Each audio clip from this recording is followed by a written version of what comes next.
Alrighty, as we start.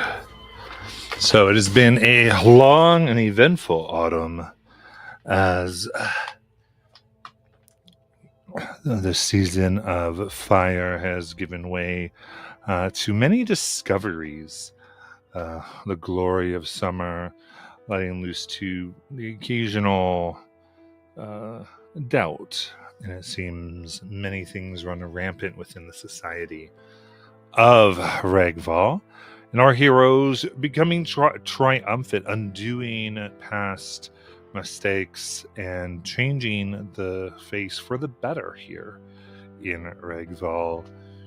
Have a decision to make about the boiling tensions that have come about.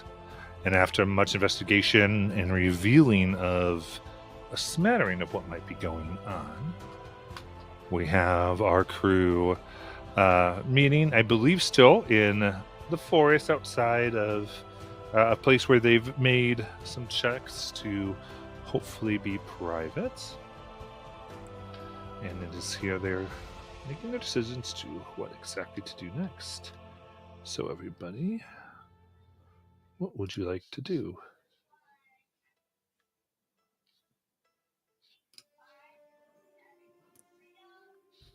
Oh, is it time to talk to Chief Raffin?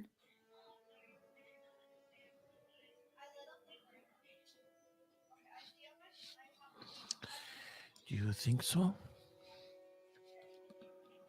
I'm not sure what else there is to do. I mean, everything we've tried, we just kind of come up with more answers and. I mean, more questions.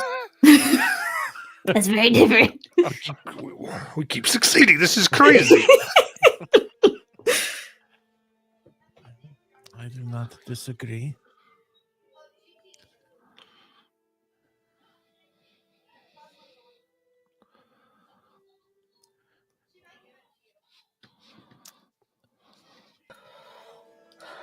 We've gone around in circles for the last few days, hunting down Grow, and we can't seem to find her. I agree. Oh. I think we should tell the chief at least. This is half an above table question and half an in game question, but remember how we were outside of that house just yesterday getting ready to break in, and then Bjork had to go do something else, so we didn't do it. Is that still something we would want to circle back to? Now that you think about it.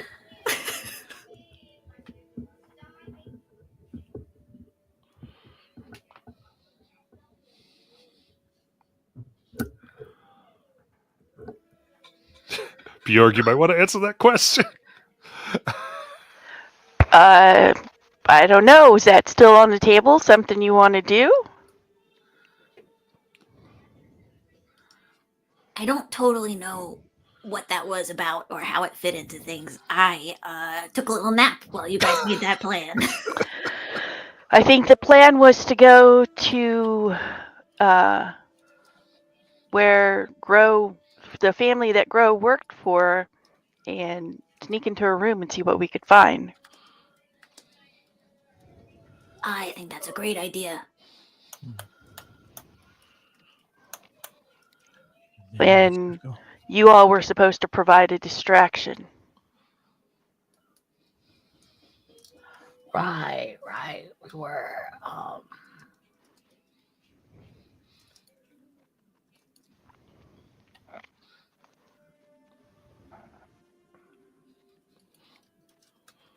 Did we still want to do that? This seems to be a very well thought out plan. We could probably still do it. What kind of distraction would be the greatest? What time of day is it? Night, I believe, which is what you guys wanted. Right.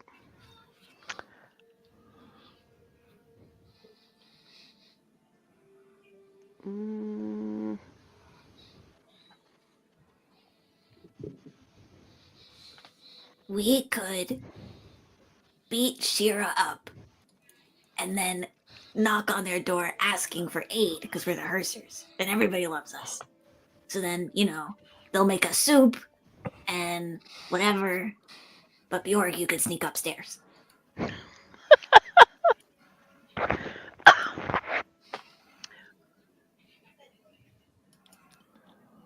Shira will take out her mace. You need me to hit myself. Potentially. I had a feeling you might jump at the opportunity. But I don't know. Let's see.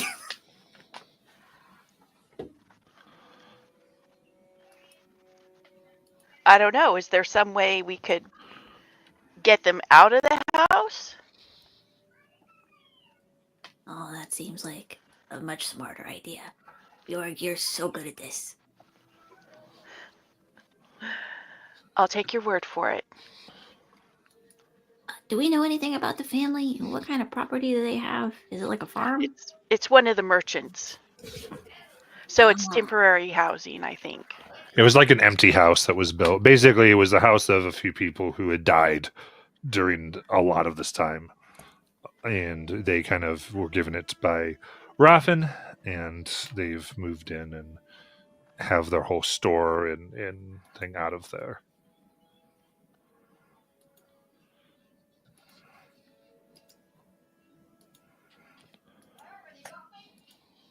So we should go and make noise. Follow me to get them out.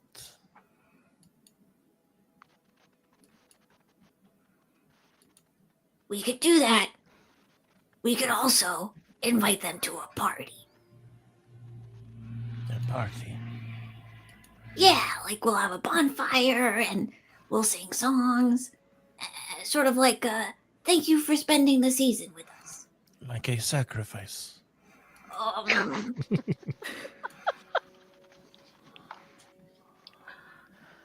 will let you do talking. I'm not sure what we'd be sacrificing, but okay. Griff, what do you think? We make a bonfire party, or we just kind of go in the woods by their house and make scary noises? I think the inviting them to a party sounds like a better idea. Mostly because people tend to get a little bit loose-lipped after a bunch of drinks. You know? Well, the two of you should go and invite them. I will wait in the woods.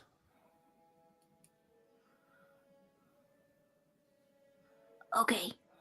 And I actually think maybe you should kind of just stay in the woods the whole time or whatever. I don't know if I want Bjork to be all alone.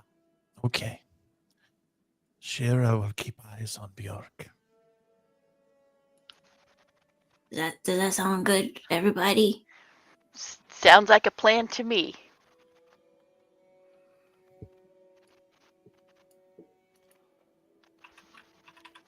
So Shira will go and take position somewhere hidden off outside of the house, I assume. Well, I guess Matt's away for a second, so I'll wait to ask.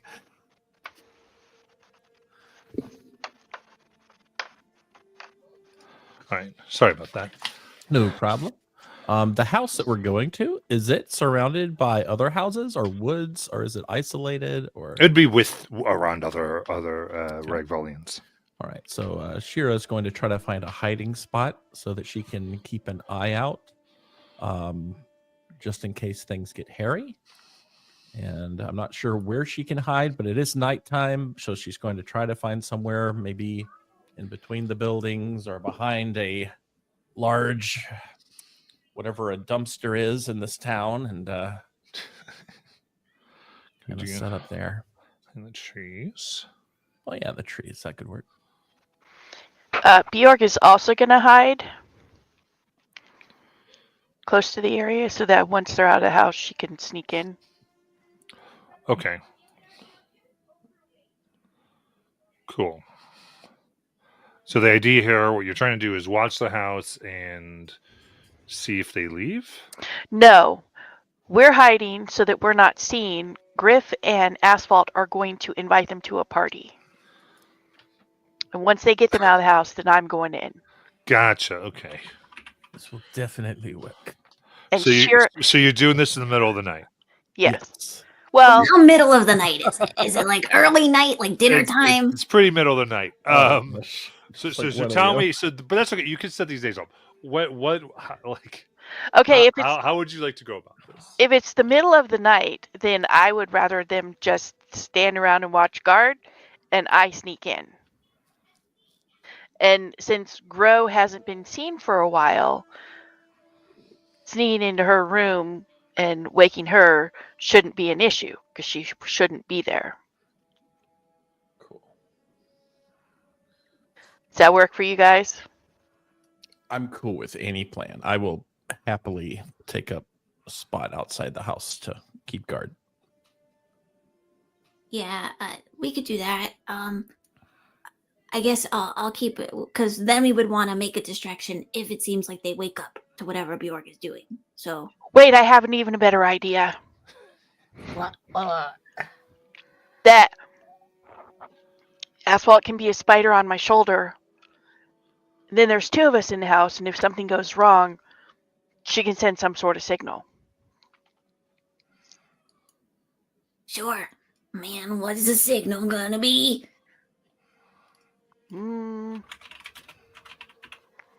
I don't know. Spider bite.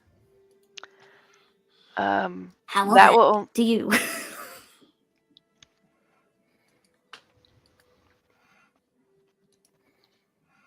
Oh. Wait.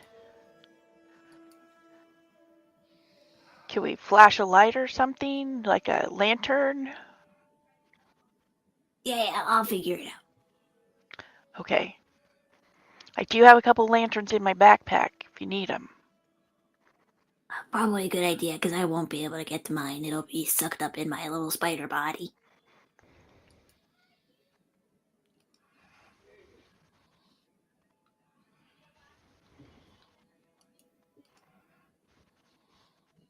So watch the windows.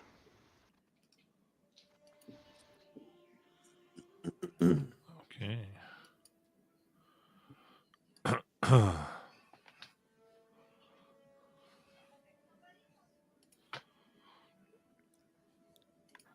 As you begin, then, so you are trying to you're trying to get through one of the main windows there. Oh no, I'm just gonna walk in one of the doors. You're gonna try to slowly open a door and get in. Yes. Well, I have oil. I can oil the hinges. Okay. Well, I like all of that. That's very cool. So let's start then with a perception check from Shira. Because Shira's kind of watching the house. All right. 12. Nice. So,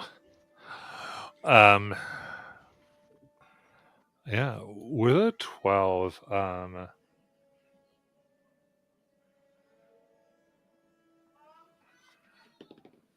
yep, all looks clear. And Griff, are you doing anything on the outside?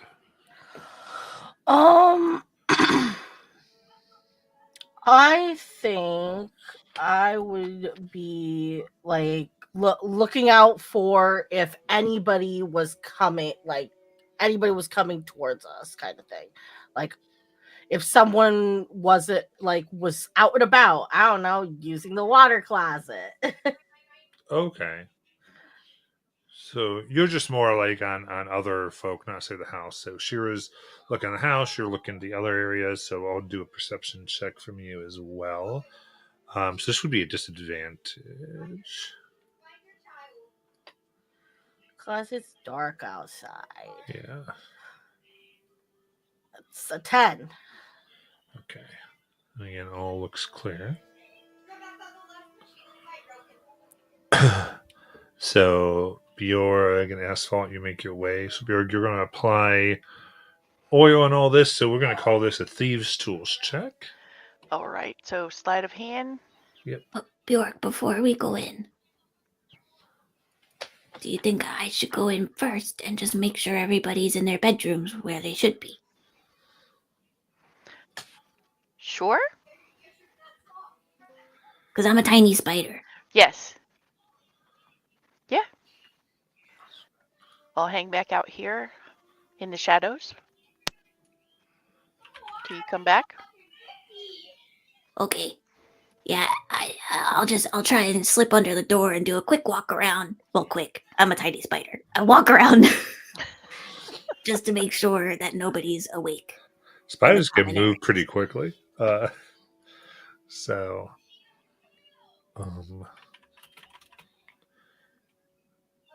yeah, you come on in and give me a perception check. Okay.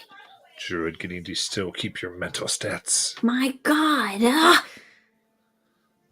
It's a 9. I'm switching my digital dice. This is really, this is a chronic problem.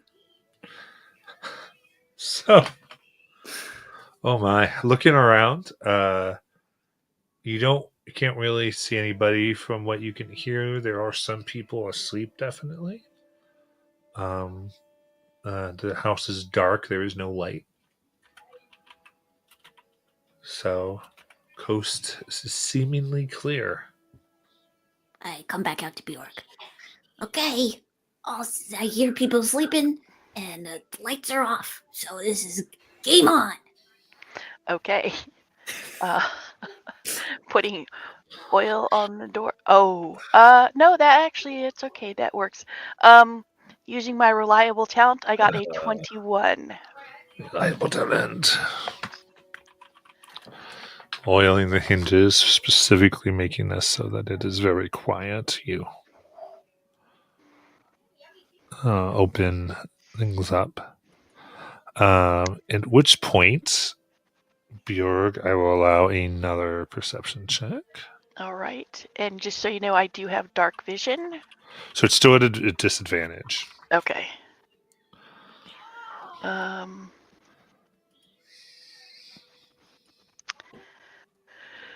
So at disadvantage, using my reliable talent, I would have a 17. Yeah. Not count for rogues. This is your game. I love it. So you're able to get in. And also give me a stealth check with this. All right. Straight or disadvantage? This would be be actually stealth with advantage here. Oh, okay. Oh, well, in that case, I got a natural 20 for a 31. Okay, so you with Asphalt just push in very quietly. You can see sitting in the main floor here, very quiet and still, is what looks like a gentleman from the trading company with a great sword sitting on their lap, and at attention, looking out amongst the room, and another sitting by a window looking out the window. Okay. It's a dark room and they're very still. And they do breathe and that type of thing, but it's very measured, doing their best to not be noticed. Okay. I'm still going to be sneaky and see if we can find where Grow. Since they haven't noticed me yet, I'm going to try not to draw attention to myself, and I'm still going to try to sneak in. Yeah, so you're in. And again, since it's dark outside with no light dark inside, you're able, with silence, not to alert them even the door opens. And with that check, you're able to begin to go up the stairs. And your eyes are able to catch that a few of the boards here have been like kind of put up and made specifically to squeak. So if you like, you can tell me how you'd like to try to get by these. Is it multiple steps? There's there's a few that are made this way. Okay. Not all together. Yeah, they're spaced a little bit. Okay. Then I would cautiously stick to the wall and step over them. So, kind of on the edges versus in the middle. Okay, go ahead and give me an acrobatics check. 21.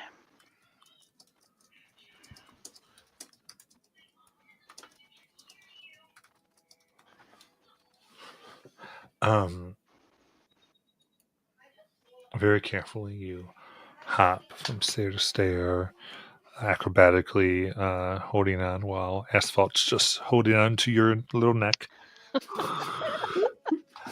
And you get to the top floor, in which you are able to see there is another guard that is looking down this set of hallways towards the stairs. So give me another stealth check. All right. Disadvantage? This Or straight? this would actually be flat, yeah. Okay. And again, using reliable talent, it gives me a 21. Okay. So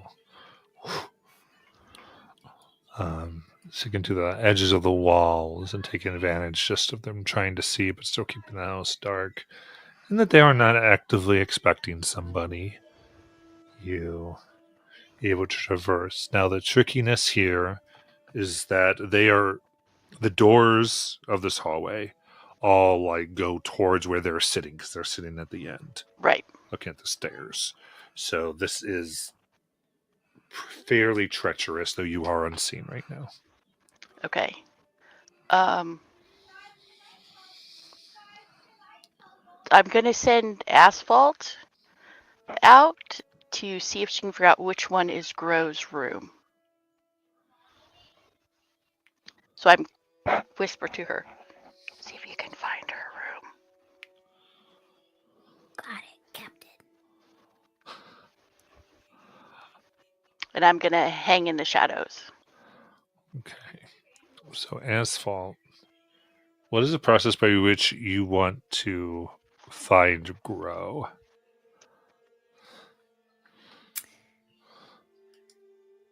That's a great question.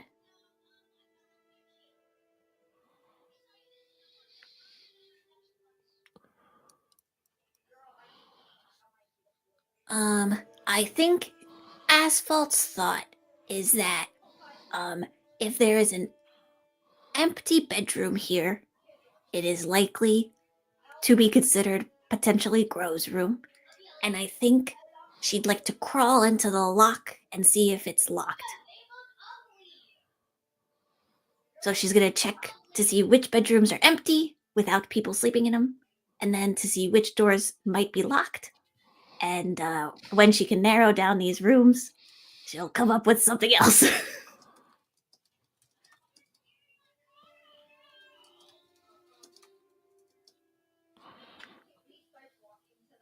Okay.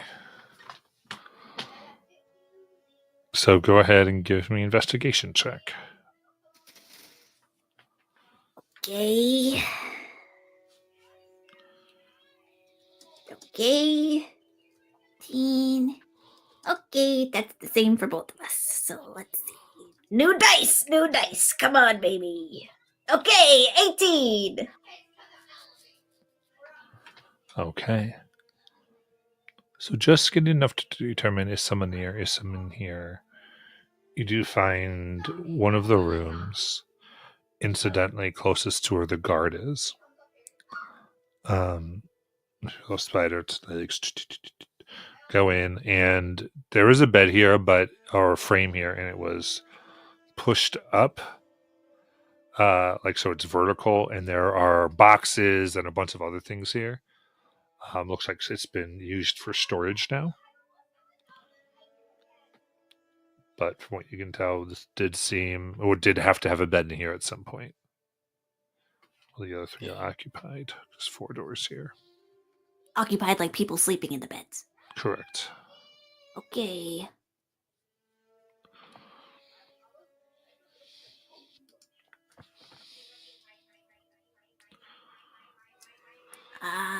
Okay. I mean, that's pretty convincing to Asphalt. Asphalt will try and return to Bjorg and say, the door closes to the guard. Got it.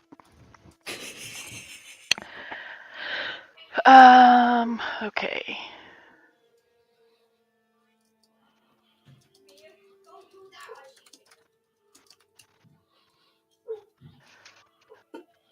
Okay, I'm still going to take my chances and move stealthily down the hall to that door.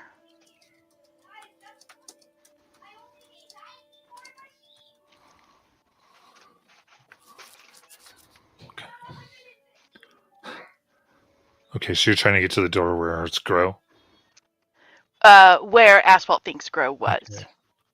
Cool. So they are essentially right next to the door the guard is. Oh, on this side of it or that side of it? Wait, okay. Better idea. I'm going to sneak back out, and I'm going to figure out which window that was. And try to go from the outside. Yes. Okay, so let's do a stealth to get out. Flat. Yes. 21. Might I have stayed inside? If you would like to. Bjorg, let me wait for you inside the room. Okay.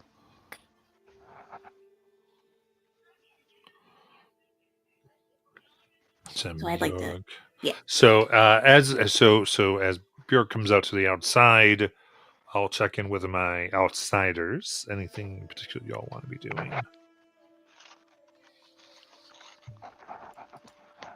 Am I able to follow anything they're doing through the windows? Oh, there's no way you could do that. Okay. And I don't hear anything, so Yeah, you would be able to kind of probably see them come back out and start to go around. oh, I see them coming out. Okay. Because they're going to go around the other deal. Ooh, then I'm going to go down there. Get an update. Yeah. Let's do another perception check. Disadvantage.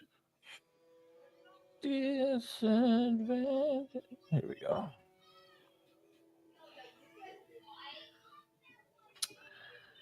Oh, yuck. That's a 10. Okay. Then go ahead and give me a stealth check. 24. Very good. So you. And then Bjorn, give me a stealth.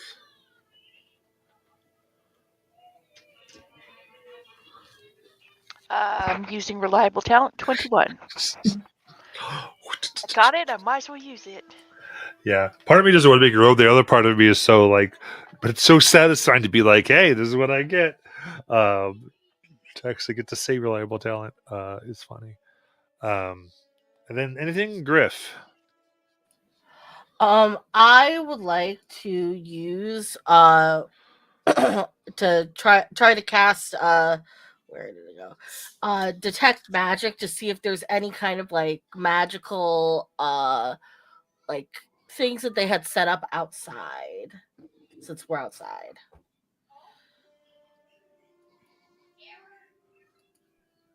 Since I am ignorant to what's going inside, Okay. I'm going to focus on the outside. Give me a perception check. A regular one because of the detect magic? Okay, so I'm sorry. So Still a you're just trying to disadvantage. detect magic to see if there's anything going on. Sorry, I think Yeah. I got a little. So playing a detect magic spell. So Griff, do you have dark vision? I do not. Okay. So detect magic lets you detect what you can see. Ultimately. So you can use it, but yeah, so I guess use it and then still give me because there is a little bit of light of the moon at this point, so I will let one go with disadvantage here. Okay. It's gonna be higher DC too. So you don't have dark vision. I'll just give it the other ones. That's a natural one. Okay. So you don't get any sense of magic or anything else. You don't see anything. So then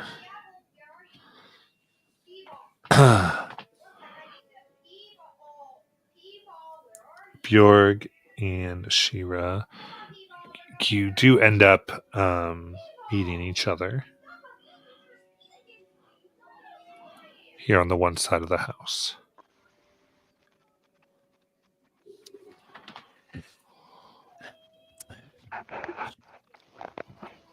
What is going on? There's a guard right outside the door. So I was going to try to go in through the window up here.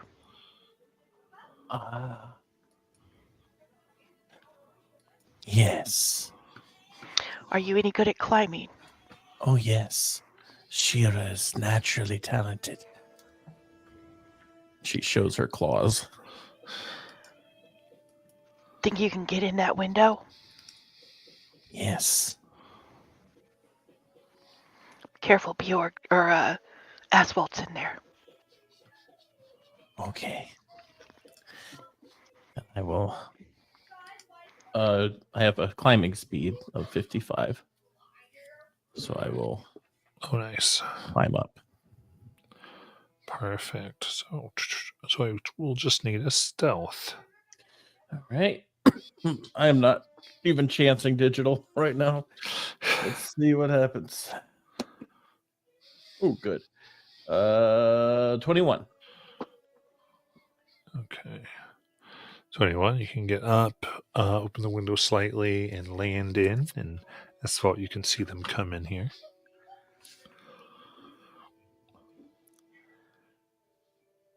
I try to stay very still like a real spider until I see it's Shira, and then I'm like, okay, phew.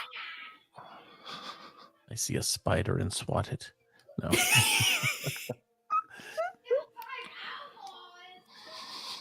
All right. So I just kind of put my finger to my lips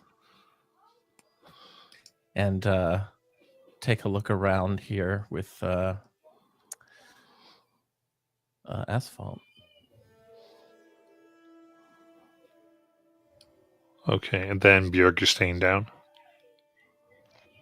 Or Yeah, you're falling? Okay. because I really don't have any way to get up there. I mean, I have a rope, but I don't have anything to attach the rope to. I don't have a grappling hook, and I don't see anything on the outside of the house I can attach. I can throw the rope around. Does that make sense? Yeah. This is good. So I'll stay down here and keep a lookout. Okay, perfect.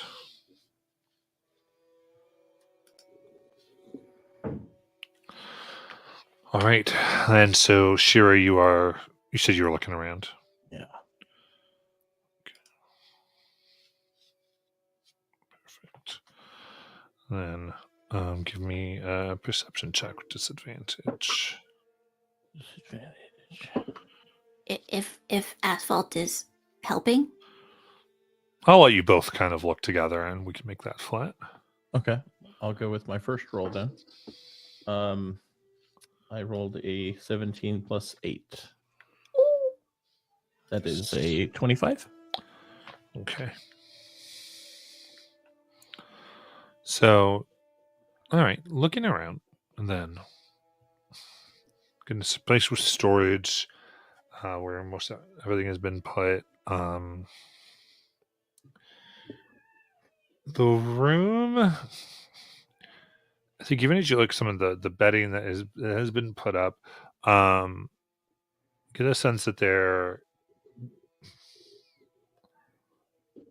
wardrobe that's in here looks very much unused. There's not any type. It actually looks like it's been unused for over a year. The bed is, you can tell, has been slept in recently, taken some time. Not like a night or 2 nights, but like within the last week, which matches sort of when you last seen Grow. And so you get the idea that they stayed here, but about the time you couldn't find them, they hadn't come back here. But also that there's nothing that they kept here. At least on the wardrobe, and if there is, it's been removed and packed up maybe. But really the idea just seems like a very unused room. Like they didn't spend time in here.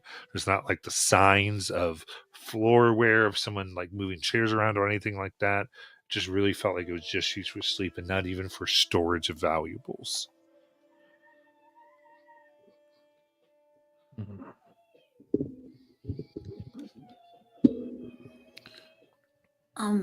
I'm just gonna say, in case it changes anything, if this is part of that role that Jackie already did, that makes sense and is totally fine. But because Asphalt's a little spider, she would also like to check places that are like maybe go between and underneath the floorboards and stuff. Sure.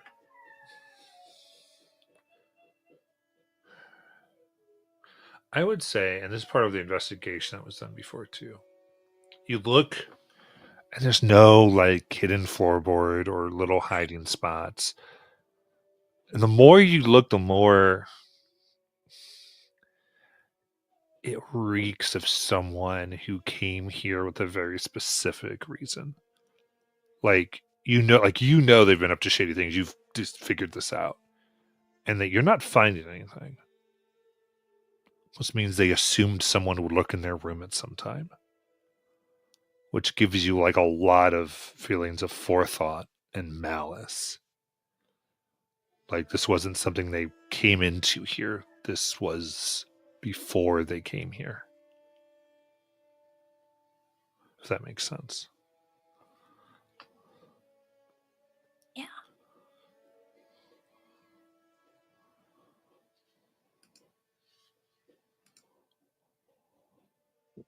Jira, is there anything else you want to do, or should we meet up with the others? We should go.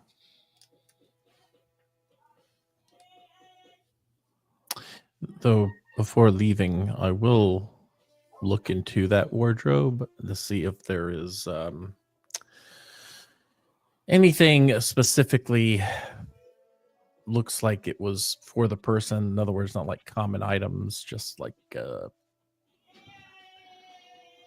course I wouldn't know what they wore, so never mind. That doesn't make any sense. So I will just head out the window. Okay. Is there something specifically you would like your check to look for? She was kind of looking to see if she could find something that she could use to verify that she's gone. Like, think like a person who wears hats all the time, maybe one of their hats or. Okay. Yeah, so very specifically, those types of things aren't here. Okay. They're not here like in that very strange way. Gotcha. All right. Cool. All right. Like as if she was ready to vanish with everything that she brought Mhm. with her at any moment. Mm-hmm. All right. Like that kind of gives you like who you're dealing with or who you Yep. might have been here. That's all. That actually does help. Cool. So I'll head out the window. Well, I'll put Asphalt on my shoulder here. Yeah. So I need really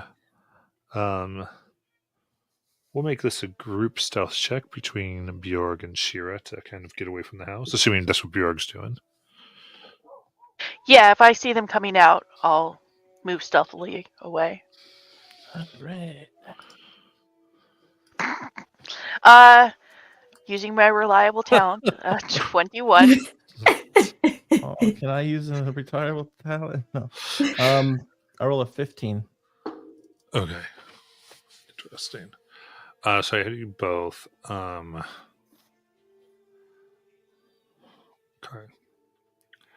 So you come down the side of the house. As you're coming out, you hear right next to you, "Hey, what are you doing?" And you turn, and there's a guard in dark gray clothing. They do have a crossbow out and cocked, trying to get a discount.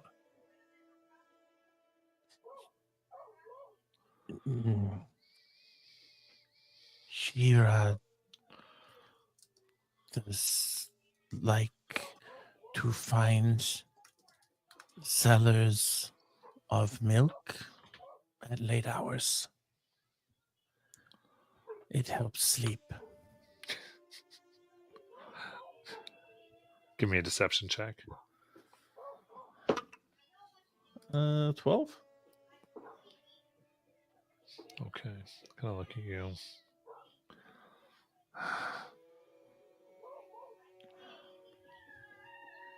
Right, kind of just looks the best that you can at your features. All right, Valakin, go sleep it off somewhere else.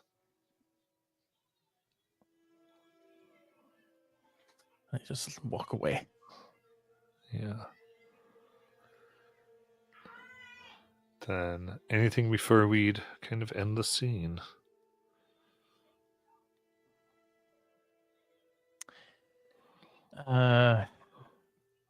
Bjorg, do you know where they sell milk?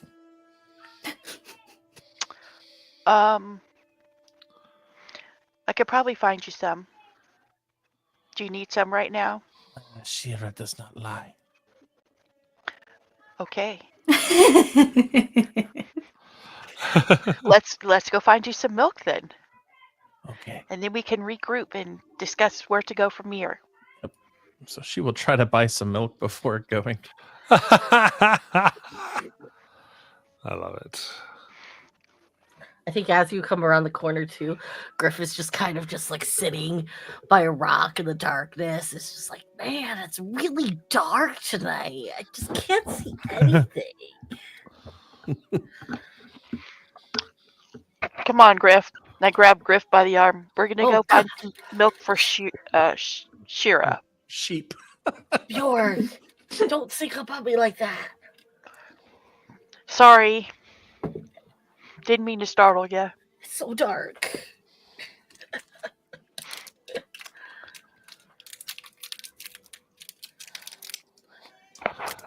Right. So, I mean, you basically are still sneaking in trying to milk a goat because there's no stores open. All right. Well, But- I'll leave a gold but- piece.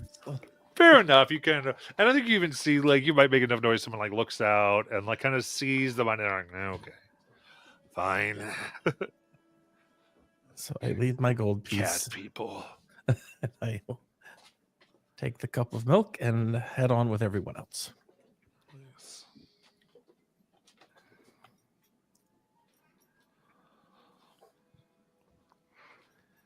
So what did you find or not find? The room, it was abandoned.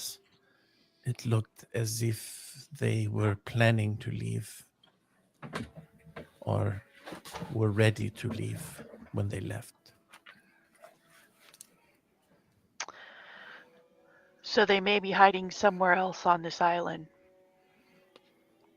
Mhm. or in our area. Sorry. We did go back to the area in the sheltering wood, and they weren't there. We didn't find anything from there leading to where they might be hiding. No, no footprints. It was strange. Possibly magic. Hiding in plain sight.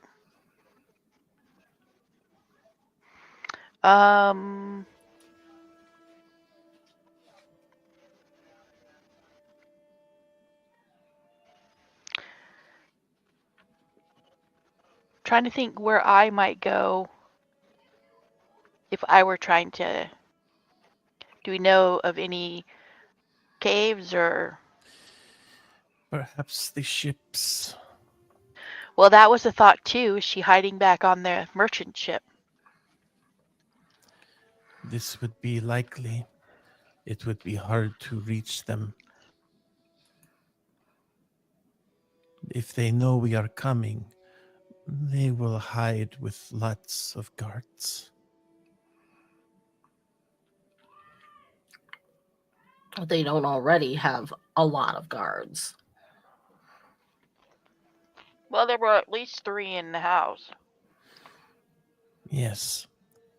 I assume this was to warn them if we happen to be spotted.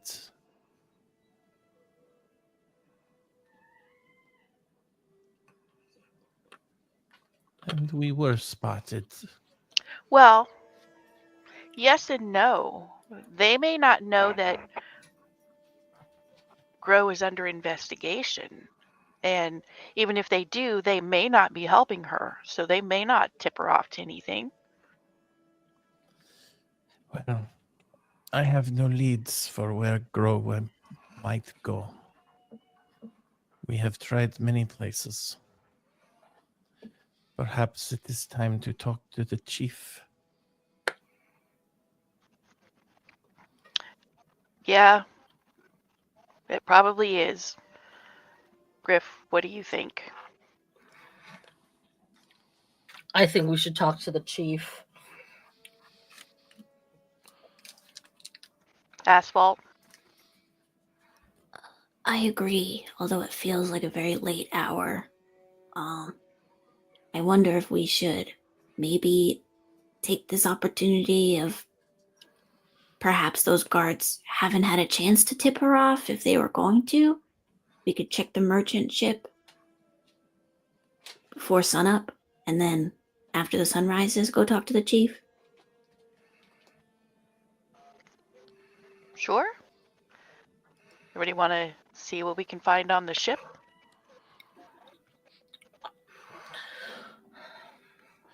Shira will follow. I'll go. I just don't know how much help I'll be. That's right. We can be on the lookout. I think it's probably best if we send our tiny little friend in. Asphalt's heart skips a beat thinking about Tiny Tusk for a second. I think this may be, if we are to enter the boats, we should do so as force. I thought we were going to look to see if guards were going to the ship. I'm sure there's probably some guards in or around the ship. I mean, I can't imagine a captain would just leave their ship unattended. I would hate for Asphalt to fall in the ship all alone. I would hate that too. I Me can go. three.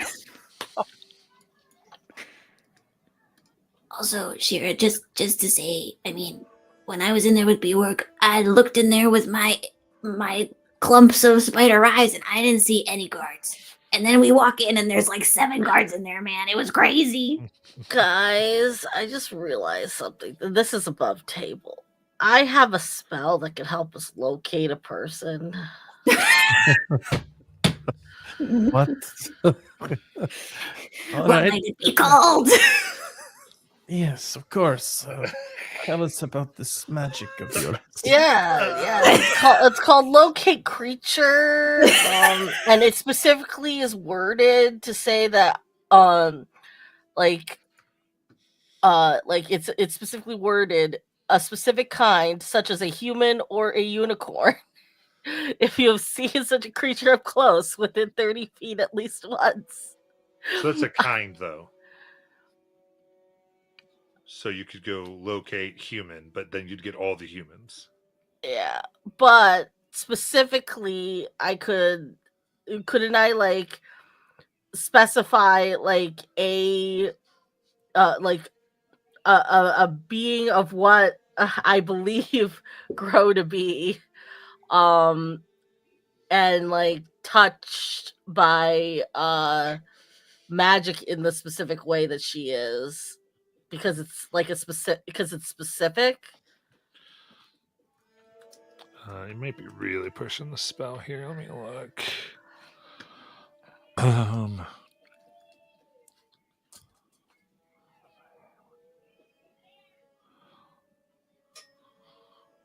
Okay. I do think it's Asphalt. The Asphalt also has this. No, you can name a specific creature. Okay. I think it's the way you read it to me is what confused me. Now that I'm reading it, it looks like it do exactly what you wanted to do.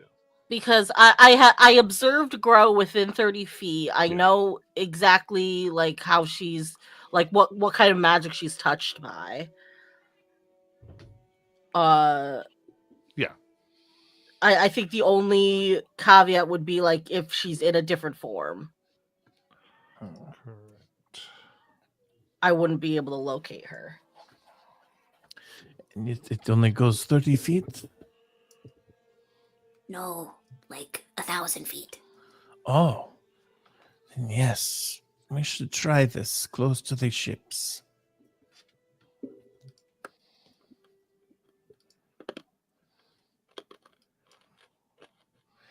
And then we will walk all the way back. Okay. Just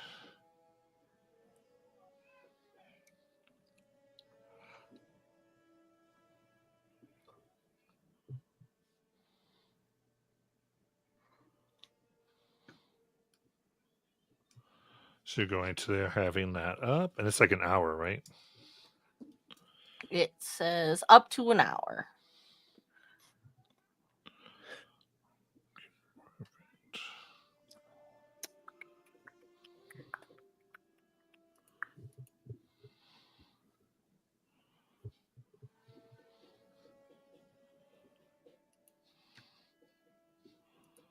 Cool. So in that case, just look at something. Here, perfect.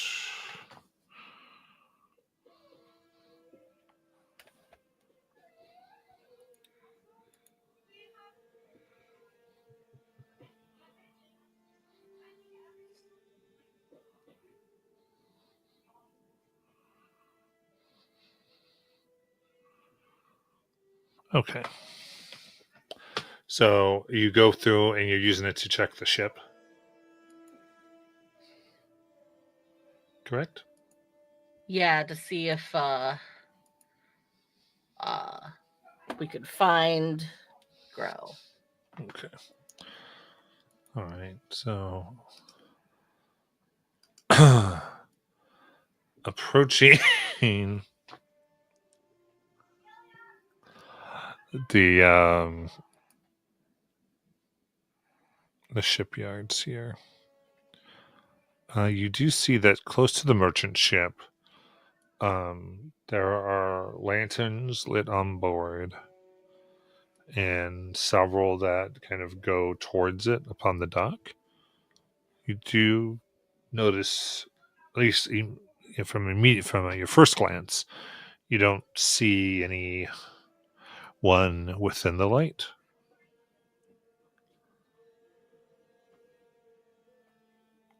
And you're not getting any sense of Grow from the spell. She's not on the ship. Well, we can begin walking back to the house and see if there's anything along the way.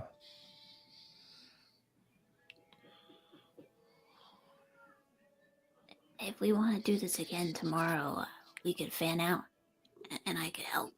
Look, cover more ground. Double up. Yeah. All right. Let us go and find a restful spot.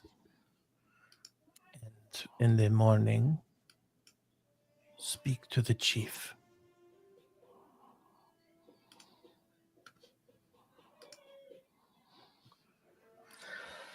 Sounds good. All right. So you all rest together then? Yeah, I think at this point we should. Yeah.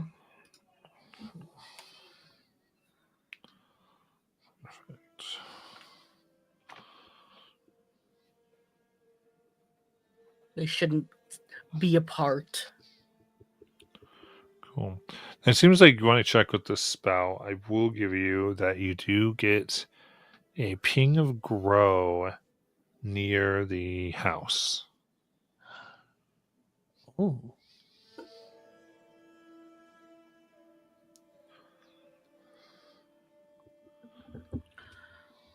Do you think we should follow it?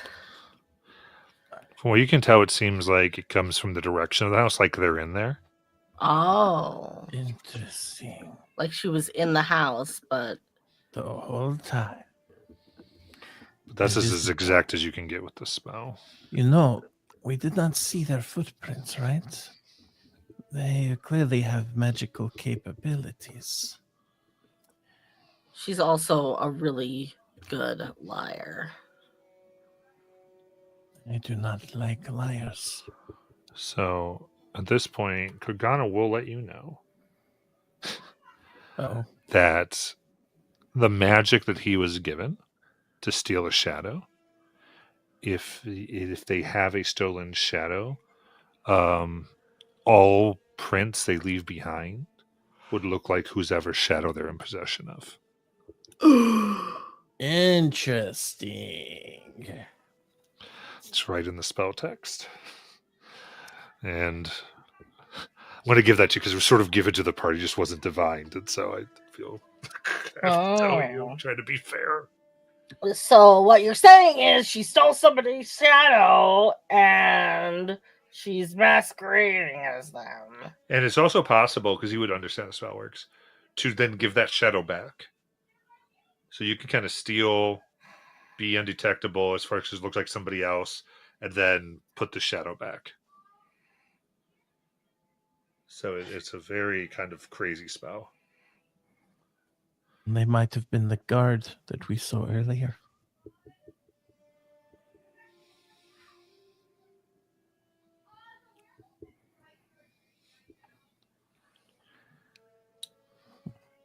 You know, sometimes I really don't like magic.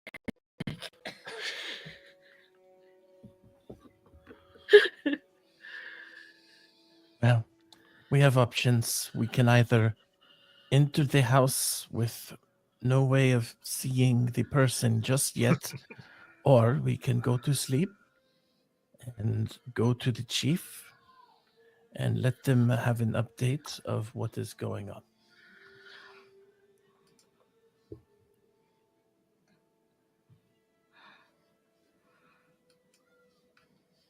I think we should tell the chief what's been going on. It's better that he knows. I agree. And since she thinks that we're off her scent, maybe she'll relax a little and we can catch her before she leaves. Somehow, though, I have a feeling the chief might just push this whole business on our shoulders still. But at least he knows.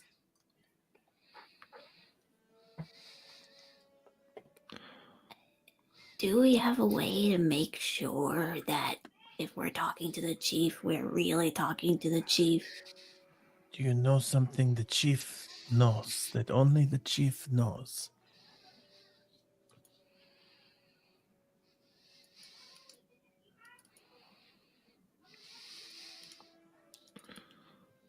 Mm,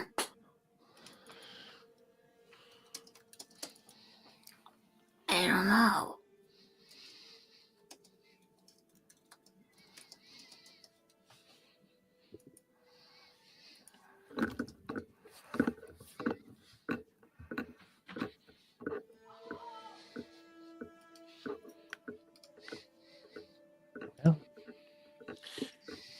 I suppose we will have to investigate in the morning and sleep outside of his tent tonight.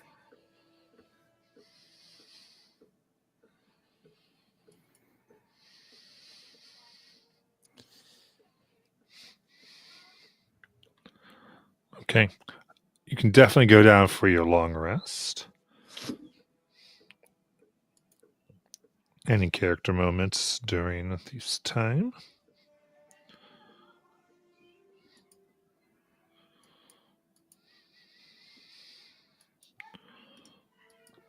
Okay.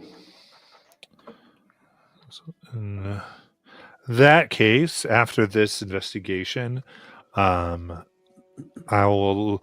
you will all advance to level 9. Ooh. Oh boy! Whoa! Uh-oh.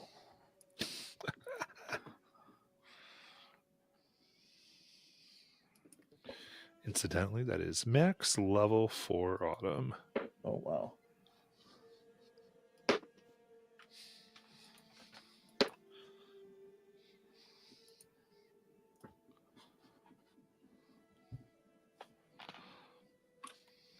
Max level for Autumn. Oh, I get a new maneuver. Me as well.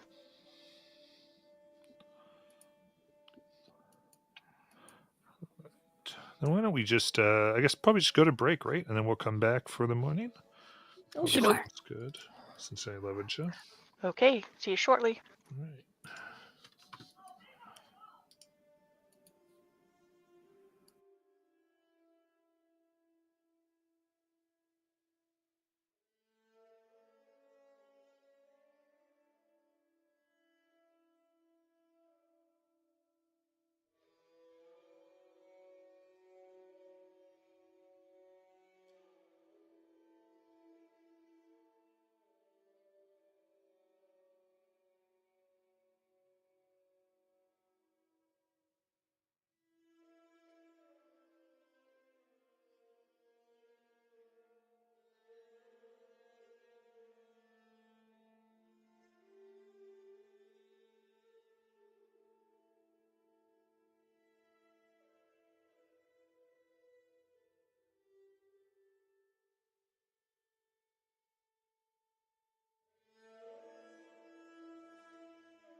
Alrighty.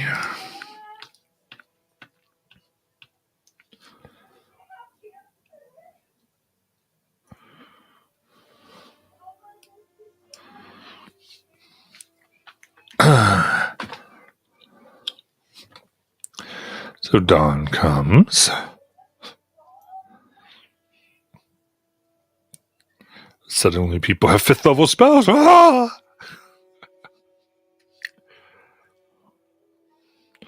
Looks like a few more people got to get back here. I will cook breakfast because I have cook's utensils. Nice. It has no in-game benefit though. Just regular old food.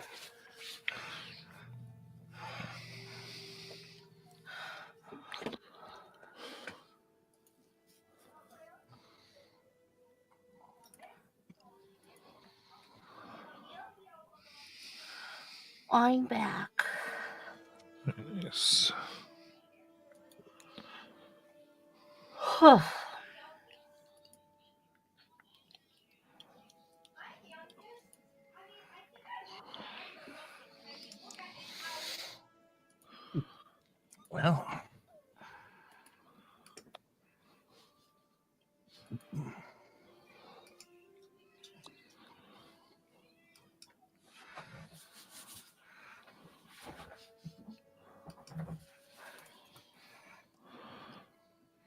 All right. So it is morning here in Regvo. The sounds turn to the rooms as you eat the mighty breakfast prepared by Shira. What breakfast did you make? tuna. Very nice.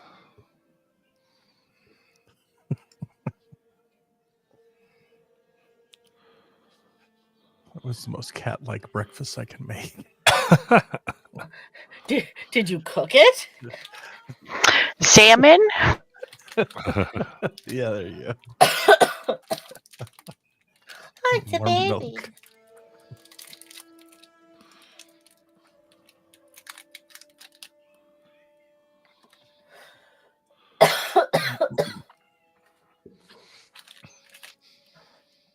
Fancy feast. There we go.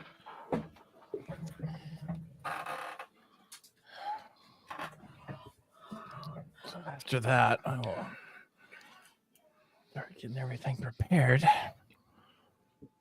Well, what time does the chief usually wake up in the morning? We can go to his tent. Honestly, I think he's kind of awake. He should be awake now. Perfect. Let us go.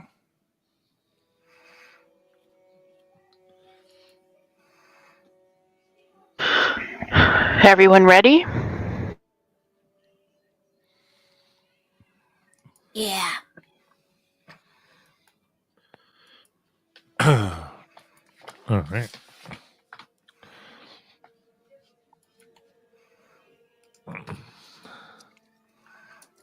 So, as you make your way out, you make your way to Raffensheim, and the normal things are moving. The milk's getting come in for the day, and meat is having been slowly boiled and roasted in order to feed everybody who makes this area of the town their home. And wanting to come in, you make your presence known, and it's just about time as the chief lets you know they're just going to finish their breakfast, and you are brought in to the chief, who gladly looks up. Ah, Herr Sears, hope things have been going well with all your preparations.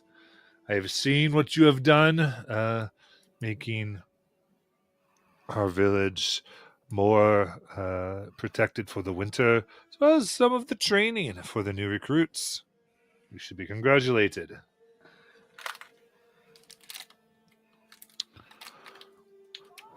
So, how may I help you? Is this a private setting? So yeah, good point. Coming in there, there are a few. There's like two regular kind of guards here. There's some servants, like a servant really. Someone just like cleaning up in there, and right next to him is of course Sven. So the way he just greeted us, can I do an insight? Because I don't know if that sounds normal. Sure.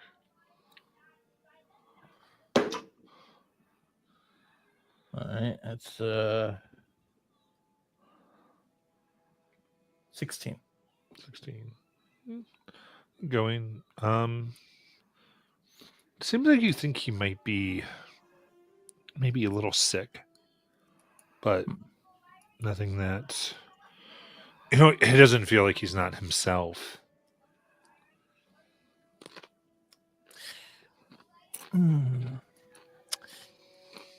Have you had a chance to go to the shipyards, Chief?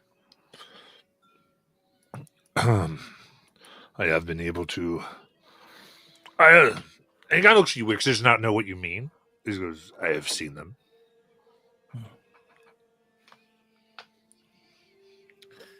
It is a good place for fresh air. Okay. Kind of, indeed. So,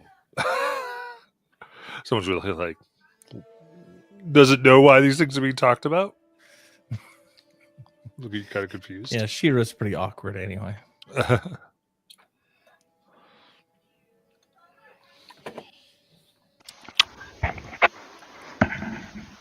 So you said this was in his quarters or his Right, personal- in like the receiving room. where- Okay. So it's him, the guards, and Sven. Yes. Okay.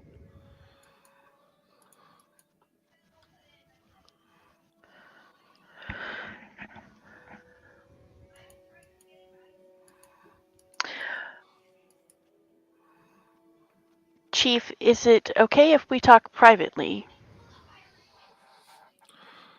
Kind of looks and very well. Sorry. Yes, that's fine. There, says, claps his hands, and moves, and people get to move. You too, Sven. I trust the Herr says. You can see he goes, even with the rumors, just go. And they nod, and everyone does empty out of the room. He goes, besides, Bjorg, if I said no, you would just sneak in the middle of the night. Highly possible, but no. I mean, sure, there's always a slim chance, but He kind of looks towards the water table where he remembers you sneaking in. So Right. to be a servant before, like, sure, Bjorg. we wanted to give you a heads up on what we've been finding out. And I don't know all the details, so Griff and Asphalt will have to help fill in some of the details. But someone is trying to undermine your rule, and they came in with the merchants. And so far, we've been unable to find this person. But we wanted to give you a heads up of what was going on, and there's been some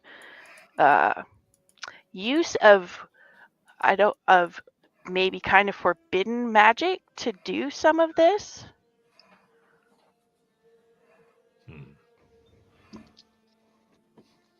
You may go on. Griff, Asphalt, feel free to jump in.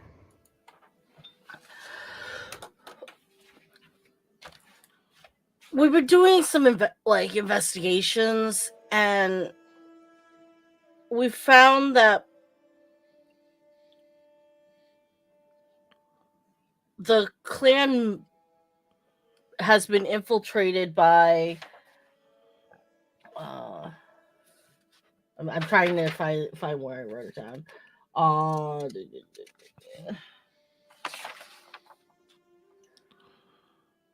By someone who is currently worshiping a an archdemon.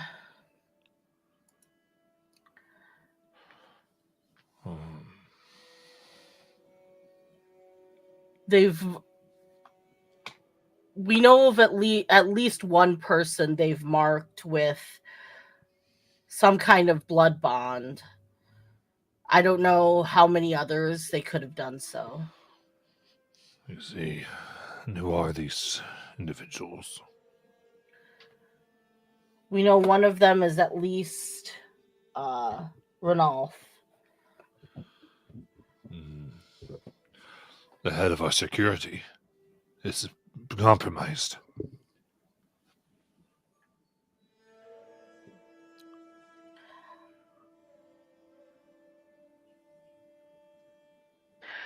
I would say to a certain extent he is. They've been sowing discord with him, trying to make him believe that you're doing things that you're not.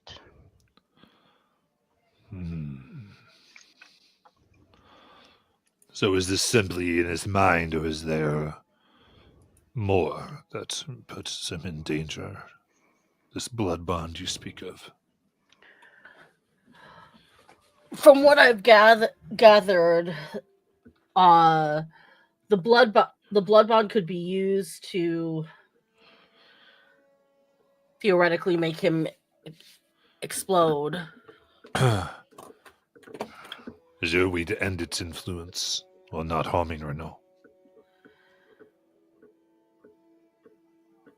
I believe above table it was that we hunt down Grow and kill her, right? Right. In fact, Greater Restoration could do this.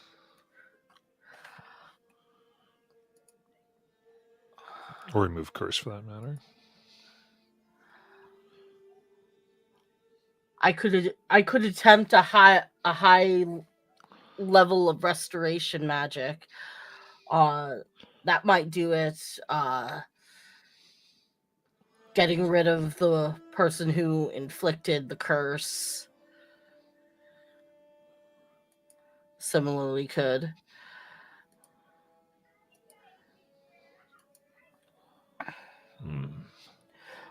Again, we don't. Grow, is she still here? She is. We've been able to determine that she's been hiding using shadow magic. Possibly stealing, or if she has allies, borrowing their shadows and hiding in them. I see.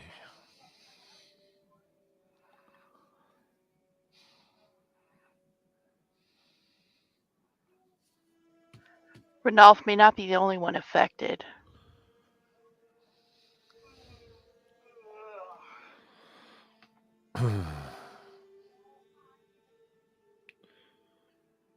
Were you able to determine who is affected?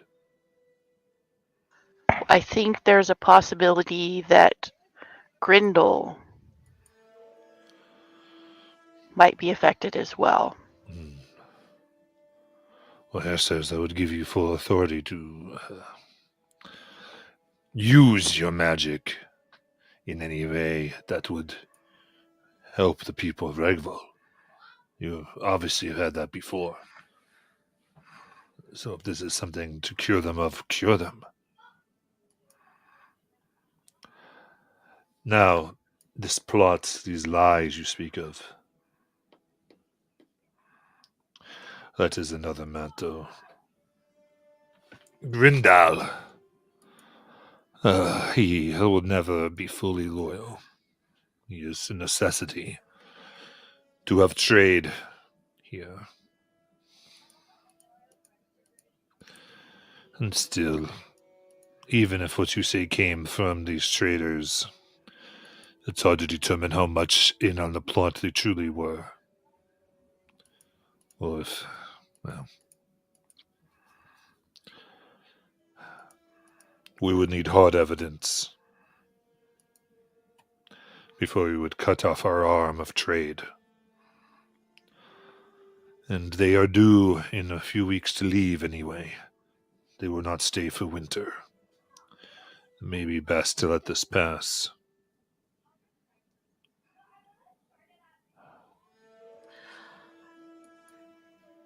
I don't think that'll work out.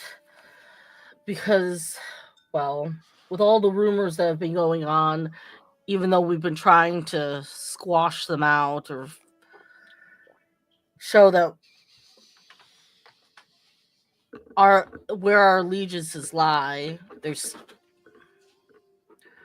we haven't fully been able to stop them.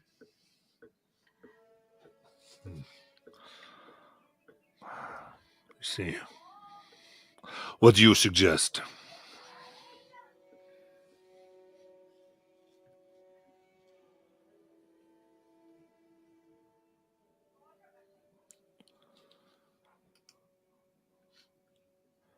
We have been told that there will be a challenge at the end of autumn to challenge you for the right of rule. Who is to make this challenge?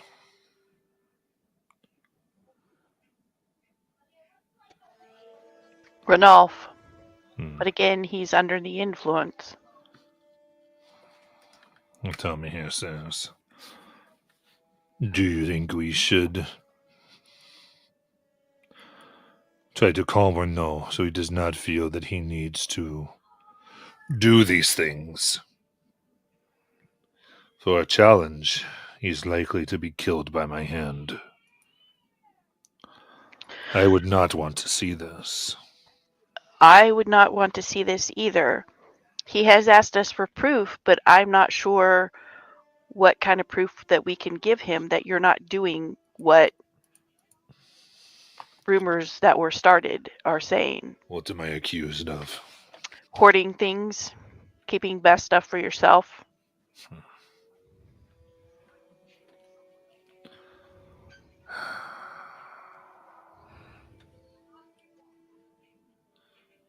I see.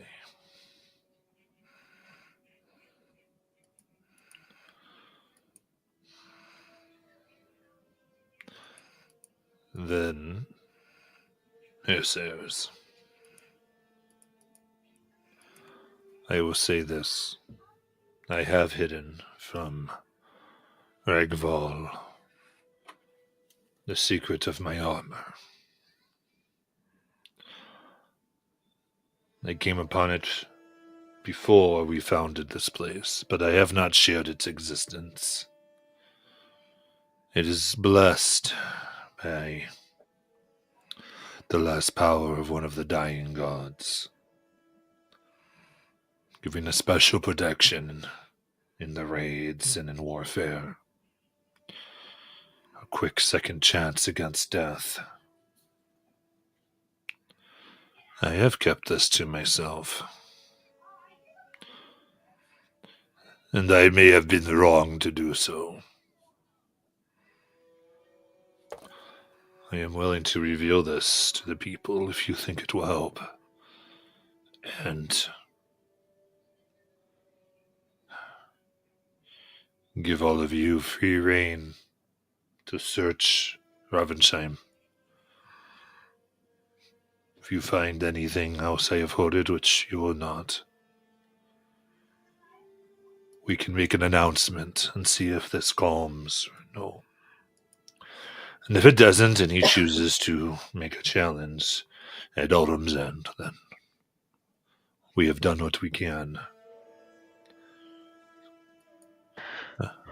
I ask for your support in this, and understand it was not my intention to deceive. It was everyone who came initially last winter.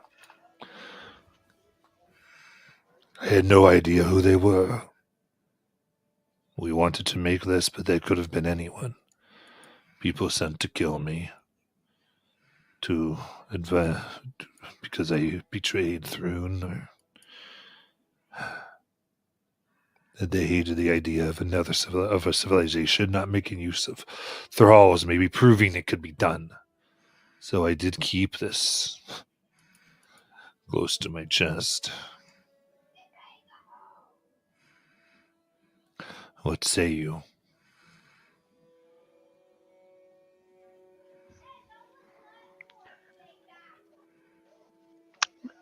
This might help. I personally am not upset that you would keep something about your armor to yourself. I would probably do a similar thing. I don't necessarily know that it's everybody's business what my equipment can and can't do, aside from me. Indeed. However, You have led to these rumors. However, I would like to suggest that if you're going to let us search Raffenheim, that you let me bring Renalf with me. That way he can see with his own eyes. Yes. No, That no. there is nothing hidden. I have no desire. I want to do everything to save that boy's life. Yes. You may bring him, include him. I only ask you watch him. In case he has been turned farther than you suspect. Yes, we will keep an eye on him. I trust you. I will keep an eye on him. I just mean the Oh, right. group Griff- of the Hairstairs. But yeah. Griff, Shira, Asphalt, do you have anything to add or ask?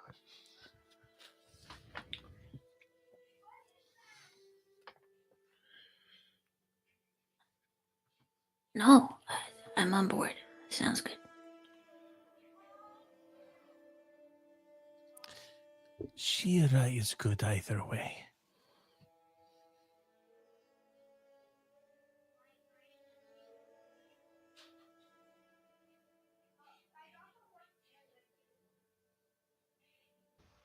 Griff? I was muted. I said, yeah, I'm good. Anybody have any other suggestions or recommendations? What are the rumors?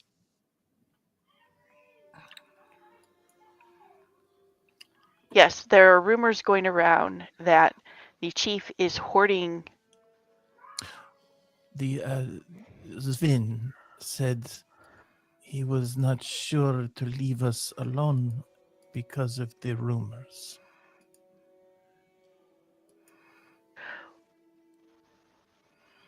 Well, I'm sure the chief knows of this. There are not necessarily additional rumors, but there have been suggestions that if Ranulf wasn't going to present the challenge, that we as Hairstairs present the challenge and basically cause a mutiny, which I refuse to do. Is that Yes, all there rumors is? had reached me that you were a part of a plot, but again, the clan would not function if the Hairstairs could not have a private audience. So it was worth. And we were so close to autumn, I imagined it would come out into the open, and it would make no sense for an assassination now.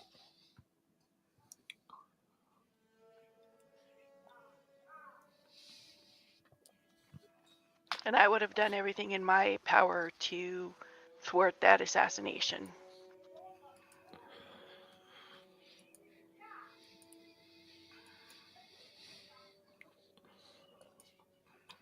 All right. Then we go. We take off new friend, Grendel. And we go to see the armor.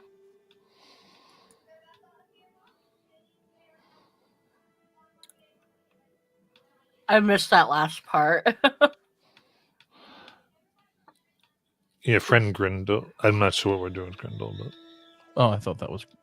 I get all these names mixed up. Did you mean Grendel, Ranulf? Ranulf, For some reason, I'm thinking Ranulph is chief. Yes, that one. The one that we were just talking about. Let's go get him and let's Okay. go look at the armor. Cool. I get that. You know, everyone knows like what he was saying.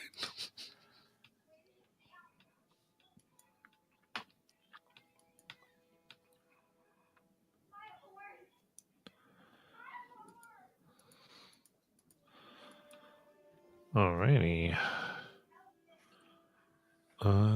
Yep. So easy enough. You're able to grab Renault here.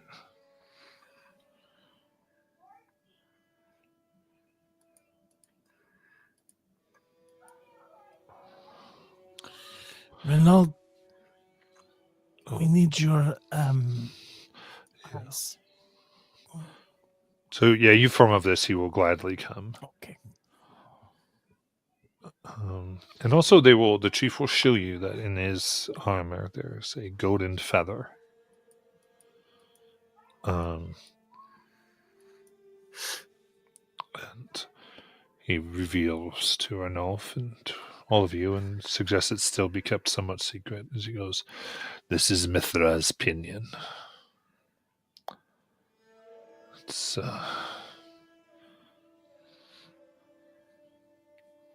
allows me to keep myself and others from death limitedly. Guide the blade straight. I don't know if I did keep this from you and others, but this is all. And as I have said, Raffensheim is open. I don't know, seeing the chief being sincere here, just kind of nods.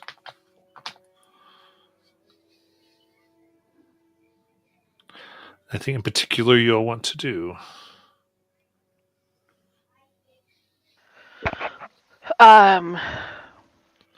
Just to make Ranulph really understand what's going on, and to a certain extent, the great trust that he is embarking or putting in us and Ranulph. I'm going to walk him around and show him that there's nothing here.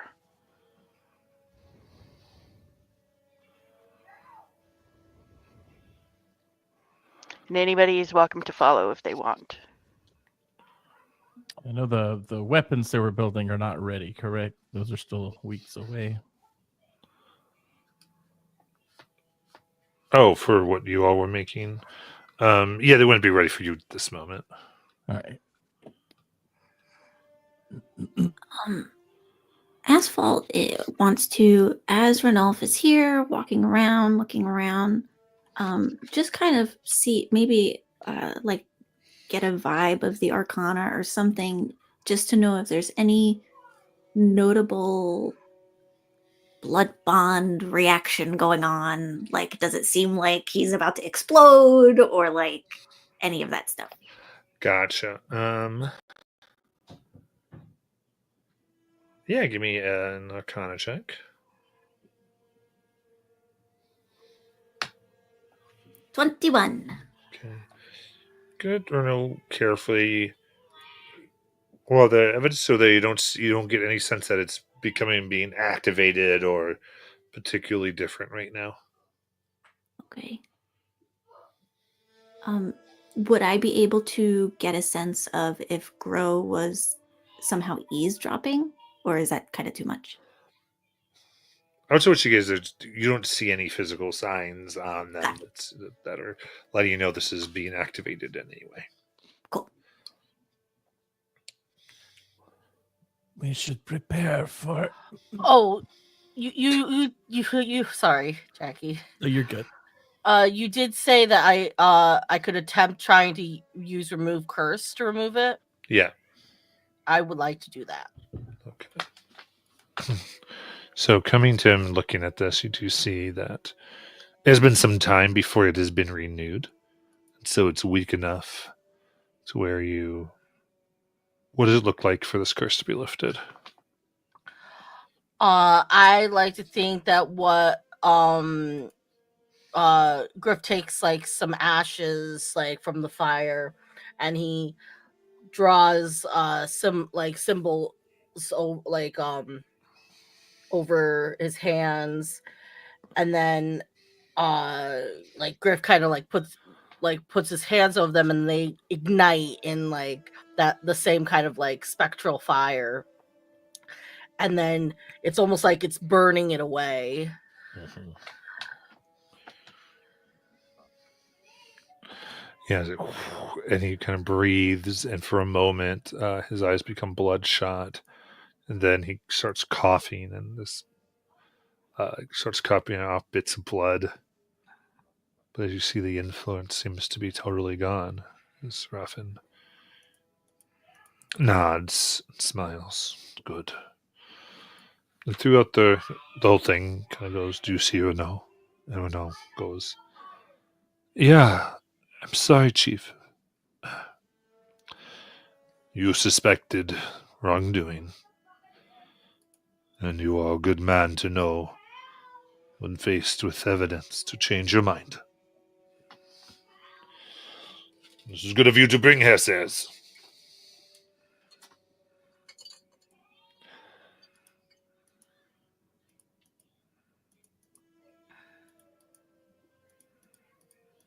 Anything else in this scene?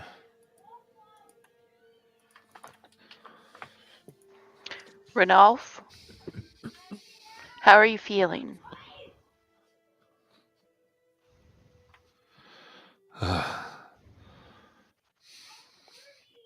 Better in every way. I see the chief has not kept anything hidden. In a sense,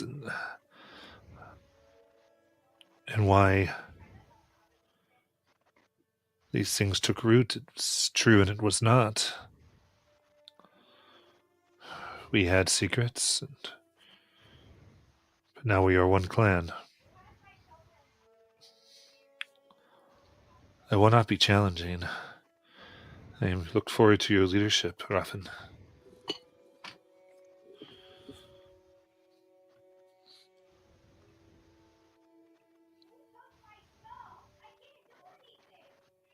Is there anything else we can do for you, Ranulph? Well, I don't know. They were really. Everyone was interested in that shield training. Oh, okay. Well, I think we can make that happen still.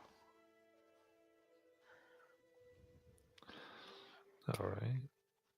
And Asphalt just wants to ask, Ranulph, I know. So it seems like you're kind of back on board with Chief Raffin, and that's cool. But you had many supporters. Is there anyone you think we should be paying particular attention to? Have you spoken to Grendel at all? Huh. Well, I mean, Grindo did introduce me to Grow. But, I mean, we could watch him. Everything he said, though, was all about my suspicions. He never said any. He just was there to support what I was saying. So maybe watch him, but to punish him wouldn't make any sense.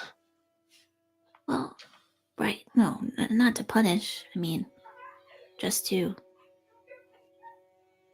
check in with, I guess. You were trying to do the right thing. You shouldn't get punished either. Neither should Grindel. I don't think, but we'll keep an eye on him.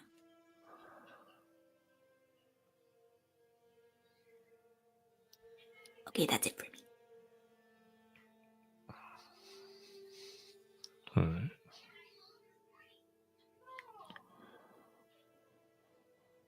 Happy to do shield training.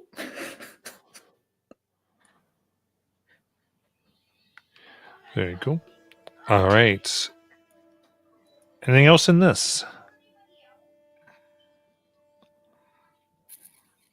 I don't think so.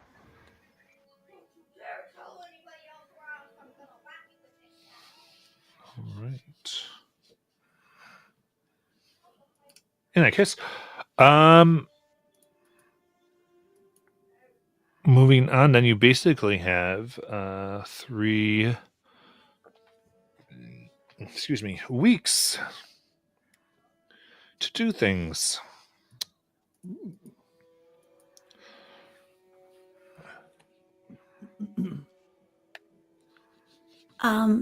Would one of those 3 weeks be shield training, or is this like 3 weeks of confirmed downtime and So shield it's all the training? same thing. So you have 3 weeks, and you can use a week to do downtime activity or a week to do one of like the training or whatnot. Okay. Or like the upgrades would take a week.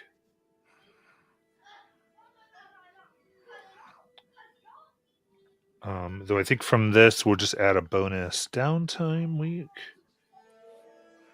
that can be used thusly, and that should get us all caught up. And then we'd be at Autumn's End. Boy. I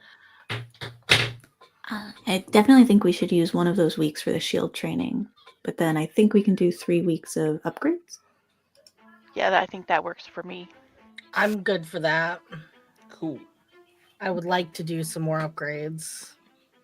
Matt, just asking. There are those 2 upgrades that don't require a week of downtime. They can be done by other clan members. Asphalt, wanna- you're going in and out. Yeah, your mic totally started going in and out. Why? Because the music started. You're good now. I am? Okay. There are 2 upgrades we can do that don't require a week of downtime. They just require a week. From the other clan members can do it. We just couldn't do it on the same week that we're doing an upgrade. Right. Could we do one of those the week we do training? Yes. Cool.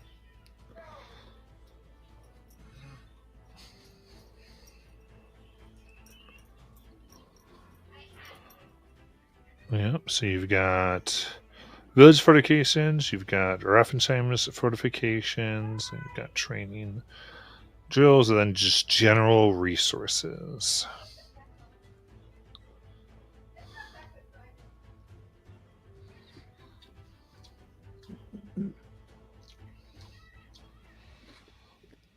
Very cool.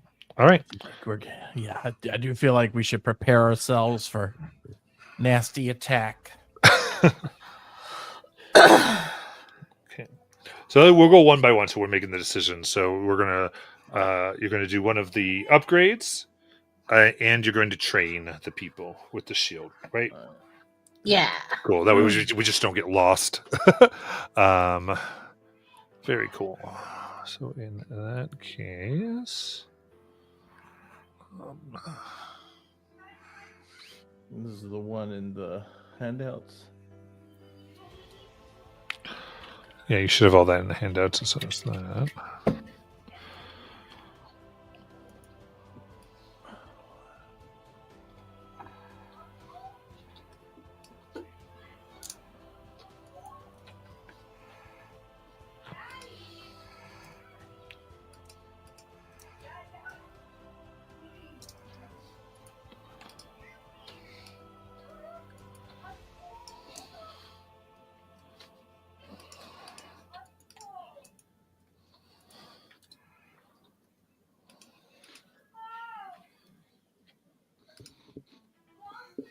Perfect. Okay, so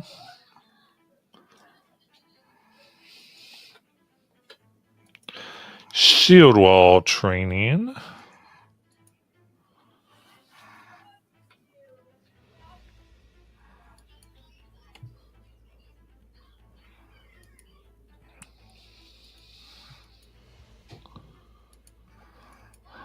All right. Because we already did Arrow Valley. So sheer wall. You come and the warriors here form what they've been practicing on. to what they know of the Sheared Wall, and for you to train them. Each of you get to make 3 melee weapon attacks.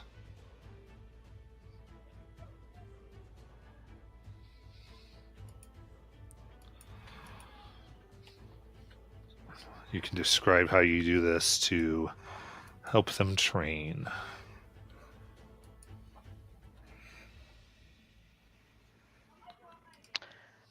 Okay, I guess I'll go first. So first I'm going to walk up and down so I can see how they've placed the shields. Mm-hmm.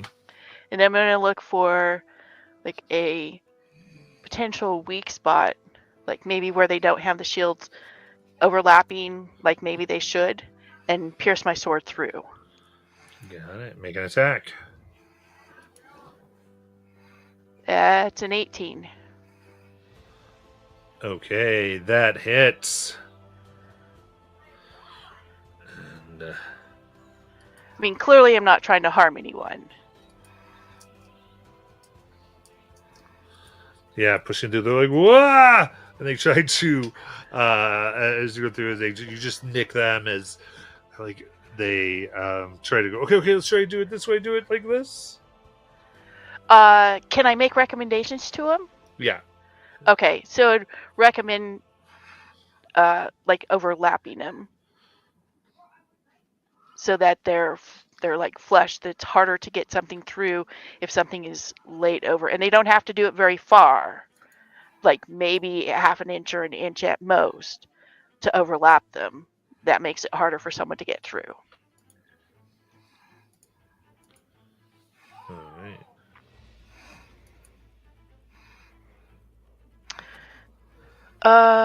Okay.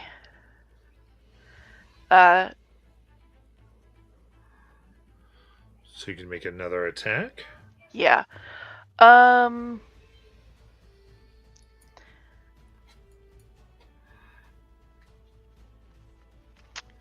Does it have to be with my weapon? What do you want to do? Well, kind of what I wanted to do maybe was look for, again, another kind of potential weak spot where I could, like, maybe bash them and push them over. Oh, I Like like maybe where someone hasn't got their footing correct or something. that. Yeah, I was just making an attack, but I like that. We were going, ha! Trying to push them over. Right. Yeah, let's roll it. Unarmed? Yeah. Okay. Oh. 17? 17. They pivot as you find this open spot and go, right, move over here. Oh, come on. As they change the shields in order to block you. Nice. Okay, and then this one potentially is going to take them by surprise. I'm going to back up, and I'm going to make a running attack using the shield as my vault to get over them. Nice. Can I use acrobatics for that? Yeah, let's do it. As you're trying to come from above. Hurrah! And again, using reliable talent, it makes it a 19. Oh, 19. That comes down as you come from above and just scatter them. It's like, they fall, they're bruised. No! Oh, we didn't think of from above. And this is the reason why we do this training, so we can potentially think of all angles. And that's my turn. Nice. For mechanical clarity, we want to land hits or we want them to block it. Sure. They actually get a bonus either way. Okay. So ultimately, on a, I mean, yeah. So they, because they're going to learn from what you do. They just learn two different things. Gotcha. Okay. Okay. For Asphalt, she's going to use her spell, Stone Forming, which allows her to make any roughly shaped, functional, simple, or martial melee weapon out of stone. So she's basically going to use her 3 attacks with different weapons to teach them how to best use their shields to defend against different types of weapons coming at them. Nice. Okay. So, she'll first just a hunk of rock. She'll form it into okay, whatever. She's making a club, and she'll swing with the club. Nice. Oh, 21 to hit. Oh, that hits, and they go whoa, and they just get knocked on their butts as it's like a thing of dominoes, bowling coming down. They get back up. Okay, we got this time. Let's go. Okay, she'll use her magic again and lengthen and pull it out into a long shaft like a quarter staff, and she'll fling that one again. Oh, natural one. Oh, this time they're like, we got it, and they band together and they knock the weapon out of the air. Great. You guys are working as a team now, as one unit, like ants coming together. You're not individuals. You are a wall. We are a wall. You're a wall. And then for her last one, she will add a tip to her quarterstaff like a spear, and she'll charge forward. Oop, for a 10. Oh, and they are able to withstand and knock you back. Wall! They're very happy. Wall, wall, wall, wall. Wall, wall, wall. Yeah.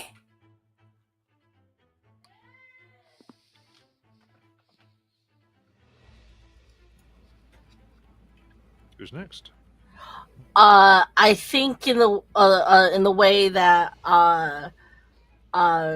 what Griff would do is like invite them to attack him because he's well practiced with fighting with a shield.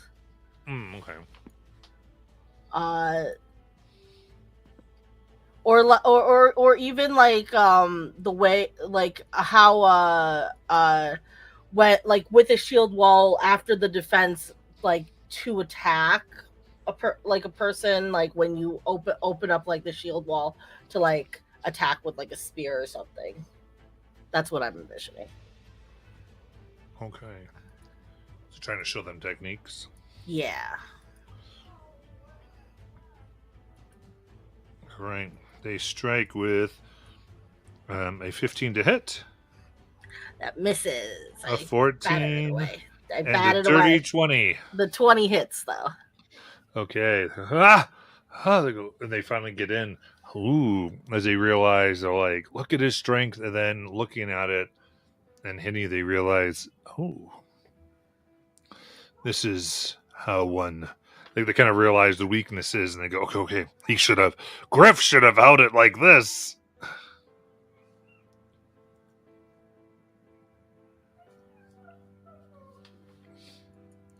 And they adjust their technique.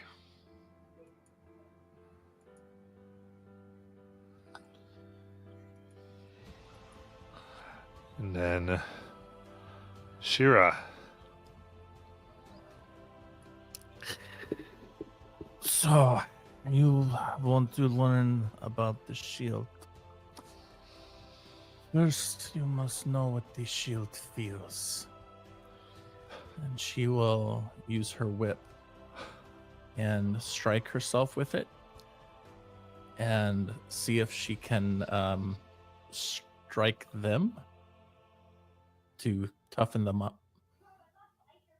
Okay. It's thematic. Yeah, go ahead and give me the attack. All right.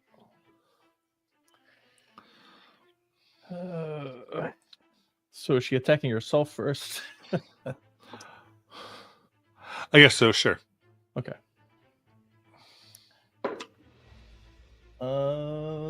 Actually, that hits. There you That go. just hits. Jeez, they're like, ah! Now, your turn. 17 plus 8. That's 25, I think. Yeah. So that, he weaves and it goes in between the shields and strikes them. They're like, oh! Stand like shields. Cover the All right. gaps. Ooh, that's a 15 plus 8. That's a 23. They don't cover the gaps as they get hit again. No! Shira is proud.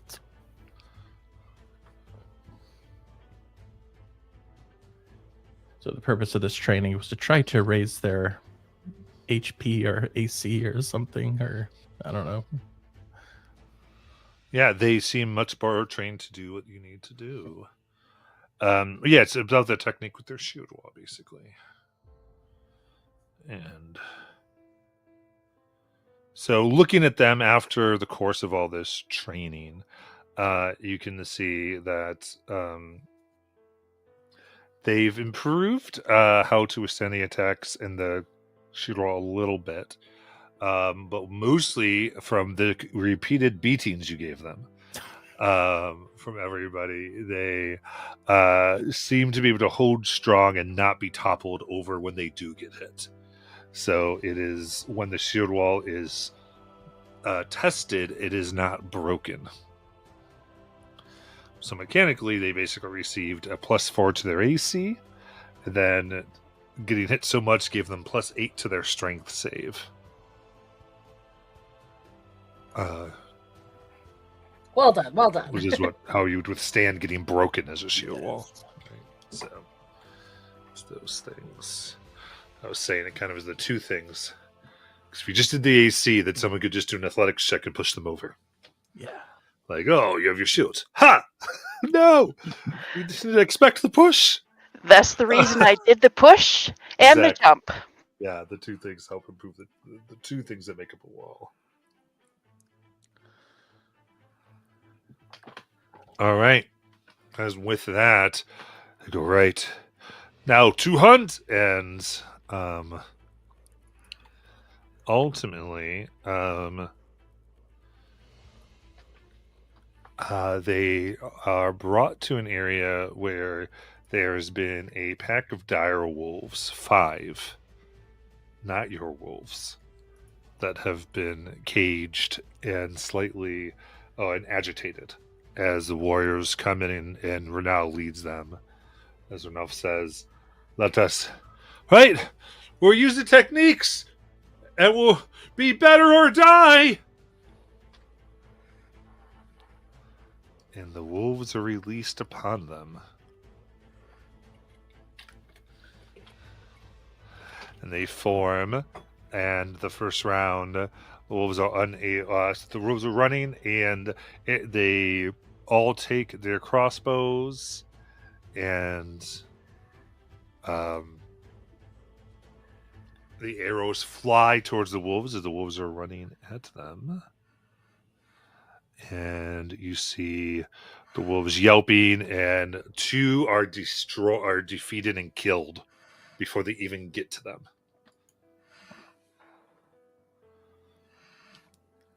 And with that, the wolves arrive and immediately get pushed off of the shields. And then Ronalf breaks out of the shield wall and begins to engage the wolves in hand-to-hand, taking a bite to the shoulder, a rip to the face, until ultimately slaying the final wolf. And everyone cheers. And he looks to them all. Winter will test us more than we can possibly expect. But these warriors at our side have made us stronger. As they all go, Hersers! Yes. And suddenly they give you 50 gold. Oh. I go around to each one of them and give them a handshake and more encouragement. Great job. Keep it up.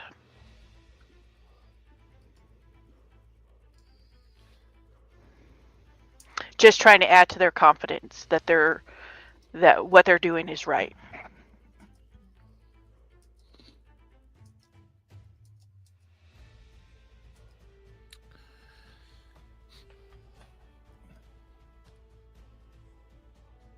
I think this wall will hold. And if not, I think they are prepared to do what is necessary.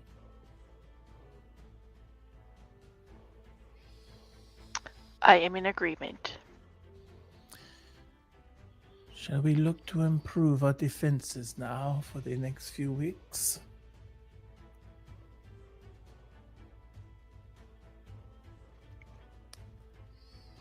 Sounds like a plan. Griff, Asphalt. Yeah. Totally. Has anyone written down which ones were already? I was looking at our map here. Yes. We're up to rank 2 on RF3, RF5, RF7, RF10, and we've done 1 upgrade to Raffenschein. Okay. Yeah, so we got the bridges. Okay. All right. So it looks like we're mostly protected on the west side. I was looking at the defensive raid rules to familiarize myself for winter, and I'm pretty sure that attacking forces will come through in lanes. I think that's the rules of how it comes. And so looking at our map, I'm pretty sure the lanes are going to be RF1, RF2, RF3, and they would have to go in that order to get to Raffenschein. Or RF4, RF5, RF6. That would be a lane to get to Raffenschein. And then 7, 8, and 9 would be another lane to get to Raffenschein. So they couldn't go from 3 to 9 to then Raffenschein. Okay. Because that's in a separate lane. I'm pretty sure. Matt can correct me. Yeah, more or less that's how it works. And Alright. we already have the bridge reinforced, RF5. So perhaps we do RF2 or RF1.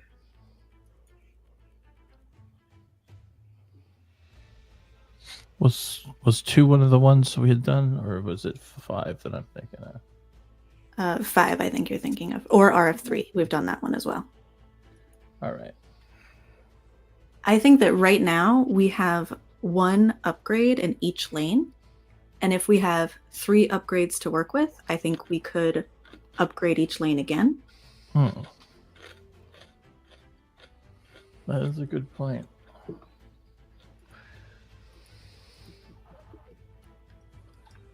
And we can choose if we want to bring anything up to rank 3. Because right now we only have up to rank 2.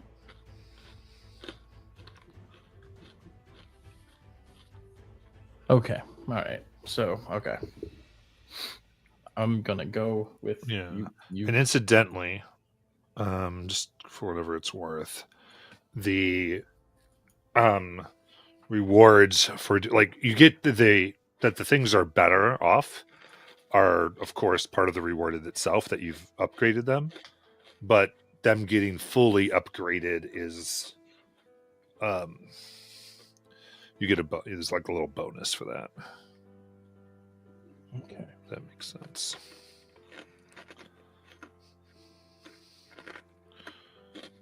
So that's divided up between Raffenschein and then the rest of the reinforcements. Those are two separate. So if all the rest are fully upgraded.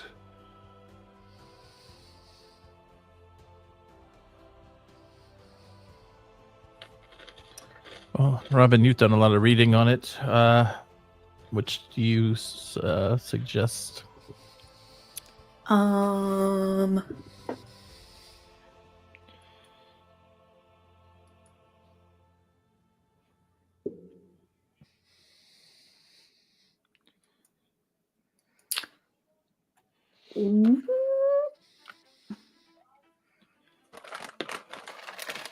If there's a bonus for upgrading stuff completely, then I would think we could ignore RF8 and RF6 in their respective lanes because we would have to waste 2 upgrades on upgrading them completely. Yeah. Well, and that all go to 3, so I'm just go to 2. Right. So keep. Okay, cool. You know. Oh, wait. So if we get the ones that only go to 2 up to rank 2, that doesn't give us the bonus of fully upgrading something? Oh, it does. Okay, yeah, exactly. I was just saying, just not everything goes to 3. That was my only. Right. And you know it. I just wanted to make sure. Just checking. I don't want any surprises on anybody. So, like, if we upgraded RF9 once, we would get the bonus for fully upgrading it. And it's also the last thing in its lane to be breached before getting to Hrafnsheim. I see what you're asking. The bonus is for if you upgraded everything that's not Hrafnsheim. Ah, I see. Okay, so we can't do that anyway. Like to get them all fully upgraded. And then Hrafnsheim, if it's fully upgraded, gets a little bit of a bonus. Okay, so then that's worth considering because we don't have enough downtime to upgrade everything, but we could use 2 of our weeks to upgrade Hrafnsheim to get it to max. Yeah. Then we'd only have 1 week left over, though, to upgrade an additional location. I think that sounds good to upgrade Hrafnsheim. I Okay. think that eastern area is the only side that we don't have reinforced, right? We have RF3 reinforced R3. to rank 2. And I think, was it the east side that was on the... I remember there was a reason we didn't do the east. I just Yeah. remember. I'm looking at this. Okay, I want to make sure I'm giving you all that you need. So take 2 more additional downtimes, I think. Okay. I think that'll do it. I was a little light on giving you that. Okay. Well, so then I think we definitely should do Hrafnsheim all the way up to 3. Okay. That's 2. And then we'd have 3 more.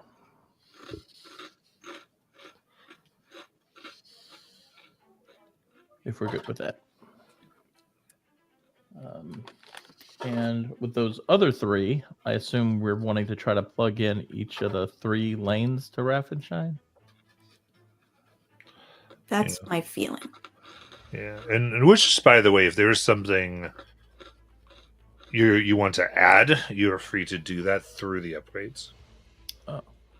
Like, I guess what I'm saying is that there is room for creativity here. Like, if your characters would prefer a different type of the defense, and it would still like count as like that rank, it just might operate a little differently. Or you could just go straight up. I just wanted to give that. Or the other thing, like Molly said, with the east, if we haven't done anything on R17 or R6, I know with R4 we could have that tower there to be lobbing down, attacks to ships that are trying to get through. You are, I think, looking at Hrafnsheim itself, not all of Ragnar. I'm looking at the second one. So I'm supposed to look at the first one? Yeah. Okay. The one that only goes up to 10. Gotcha. Okay, never mind. All right. Okay, yeah, I see it now. The only thing I don't understand is the shrine, RF10, is not, I don't think, a part of a lane. So I don't know how it would, how much we want to, is RF10, I don't know if that's a question Matt can answer, but I don't know if we want to waste any more time upgrading it. Looks like our shipyard. RF10 is the law stone. Oh, that is the island. Okay.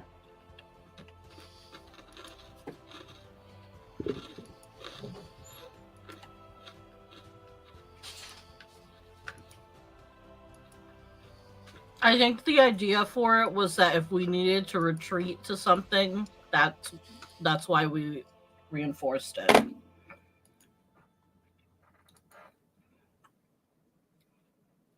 Got it. Okay, cool.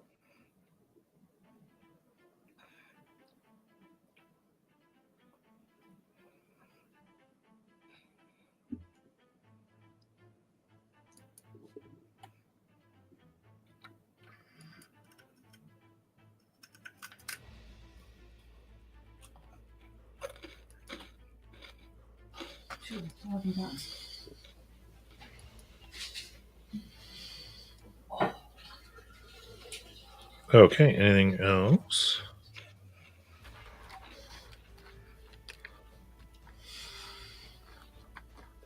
I kind of think we should do RF2, RF3 for free, and that'll get it all the way up to rank 3.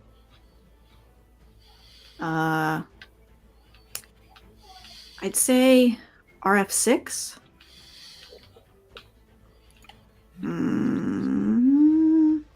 You said for 3? Because Okay. 3 is one of those ones that we don't have to spend a downtime week on. We could Oh yeah, have I meant how many weeks are we spending there? 2 or 3? RF3 just 1 week because it's already at rank 2. Oh. Okay. So 3, 2, 6, which are 3 weeks total. But 3 we could have the clan do while we're doing shield training because that one is like a free.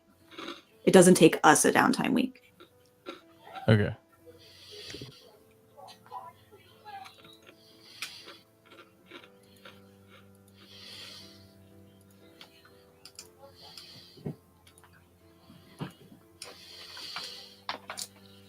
And then I think somewhere in RF7, RF8, and RF9. I just don't know which one to do.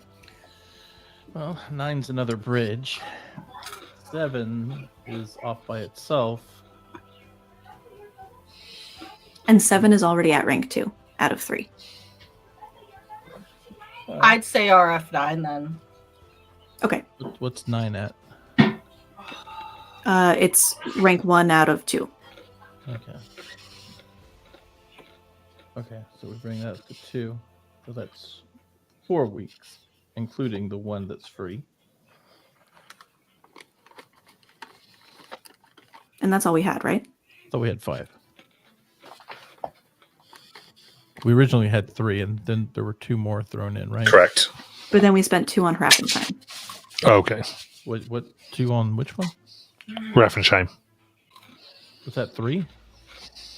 No, it's actually not on the map. It's the longhouse right in the middle. It just doesn't have a label. Oh, okay, gotcha. But the details on how to upgrade it are that other thing that you were looking at. Gotcha. Just the regular bars. Yeah. Yeah, the reinforced doors, the archery platform, the burning pitch, and flame-proof roof. Okay. 2, 3, 9, Raffenschein, and what was the other one? 5? Or no, 7? Wait. 6, wasn't it? Yeah. Okay. That'll bring 6 up to rank 2 out of 3. 9. Okay, so all the middle ones. So 2, 3, 6, 9, and then Raffenschein. All right. I'm going to lock that in. Final answer.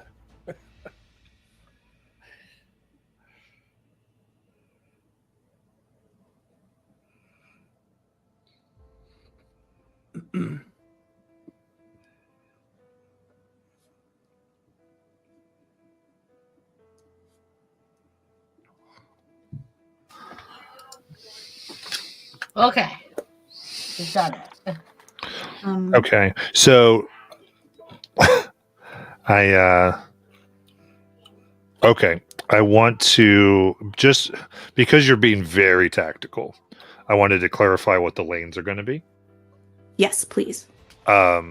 Just because not to confuse things, but just so that you have all the information. Lane, there's going to be lane that is RF 1, 2, and 3. Lane B is RF 4, 5, and 6. Lane C will be RF 7, 8, and 9. And then there's the special lane RF 10. Oh, so they can go from that to Hrafensheim. Okay. Yeah, if they have, because your monster, some of the monsters can swim, right? So they can just come in and come up and go. So these are monsters. These aren't necessarily, so there could be things they could do because of that. Or other things.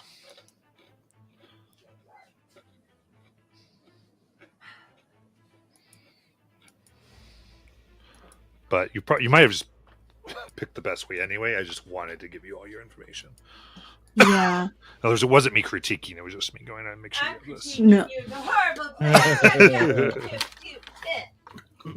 And that if monsters come that way, then though the only point of stopping them is RF10. So I actually think we should potentially move our upgrade from RF3 to RF10. All right. Yeah, that's good to know. Cool. Yeah. Before it was like you guys would be more into the story than tactics, so I was like, okay. Then as soon as you started talking about this, I'm like, let's give good information here.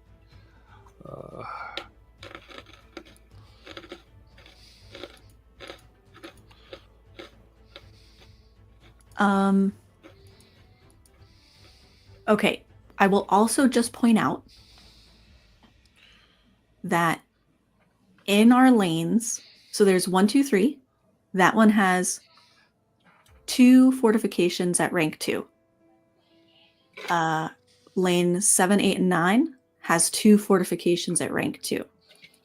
And then lane 4, 5, 6 has 1 fortification at rank 2 and 1 fortification at rank 3. So I wonder if we should move that rank 3 to the lane that we think is most vulnerable. We can leave it where it is, but I'm just saying that the southmost lane is the most fortified. Then there's the one on the north, which is the medium fortified, and the one on the east, which is medium fortified. Okay. I'm on level with you. It's hurting my brain a bit. So I'm going to go with whatever you suggest. Yeah, I have a color-coded... I'll add a new map to our thingy. When our I have a TTRPG turns into tower defense. I get it.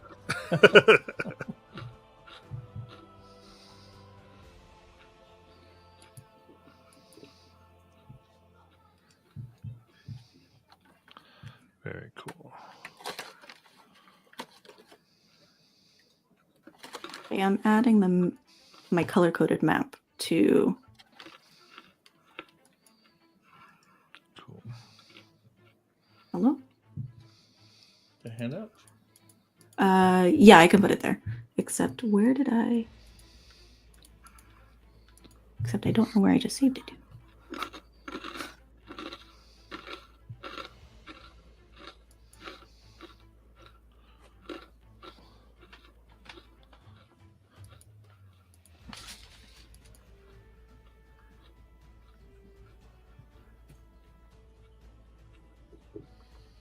Oh, wow.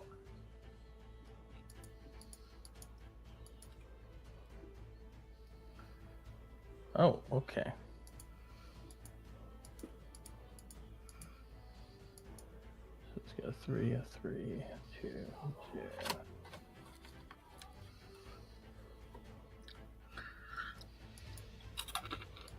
All right. And a question, is this after the weeks we just spent or is this before? after. After. Cool. Okay. So that red ring around RF6, we could move that upgrade somewhere else if we want to make a different lane the most fortified. Because right now that lane is the most fortified. It has like 3 total upgrades, whereas every other lane has 2 total upgrades. Yeah. Huh. Honestly, I have no idea. I feel like it's going to be... I mean, I could be wrong, but I'm not sure if we're going to be able to predict which lane they're going to take when they get here. Because, I mean, it's really a toss-up, right? As far as where they're going to land at. Yeah, I kind of agree. But I think this is still like the best that we have set up, because then it's like there are 2 things reinforced on each side, plus the secret one where it's like through the water. The only thing we could do if we wanted to would be to move that rank 3 to a rank 2 for one of the other ones, but even then I'm not sure. And the only one I noticed is kind of weird is the 7, 8, 9, because we're fortified at 7 but not at 8. Or I mean, we're at rank 1 at 8 and then rank 2 at 9. But so the only one I would possibly consider is moving 6 to 8 and just making it a rank 2. But other than, and I don't even care if we do that, honestly. I was just looking at it from that standpoint of there's kind of this dip between 7 and 9. But then again, they may not even hit there. So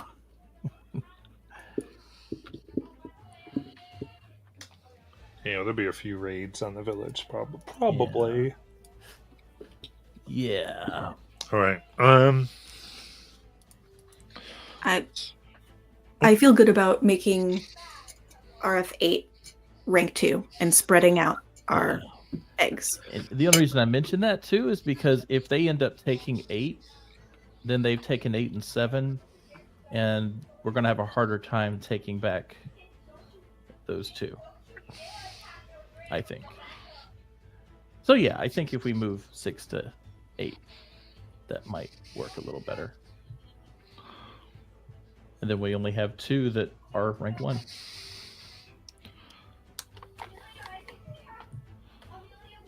Julia and Molly, that sounds okay?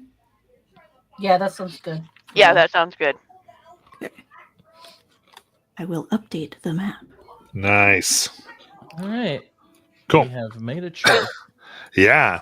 So I will briefly, I don't know about briefly, but I want to talk about, since we're on this, when this comes up, you will be taking that stat you have of how many warriors and all those, and you will be putting them into the various defenses. So actually putting them, seeing how many people are in every defense. Okay. So that'll be your warriors, and there's the minimum number, then there's a maximum number that you can put into them, and that will be, and of course they will perish, and throughout the winter those numbers can shrink, and so you have less and less people potentially to put into those as things go through. And then generally speaking, if and when they get to Reffenheim, you're there to kind of defend it, more or less. Is sort of the theme of it.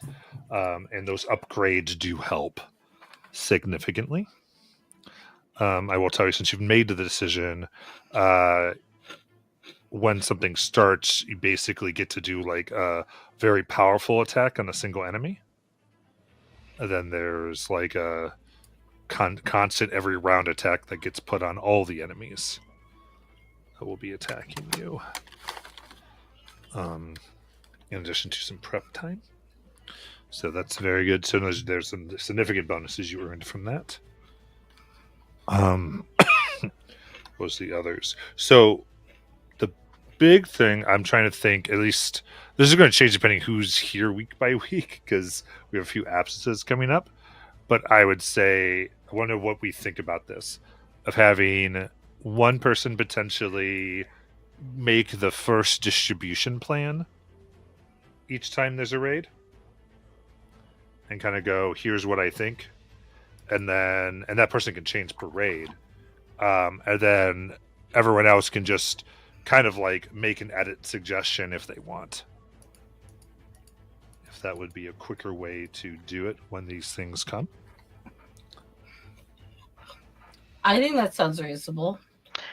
I do as well. Cool. Very cool. Different raid. Somebody's our raid boss.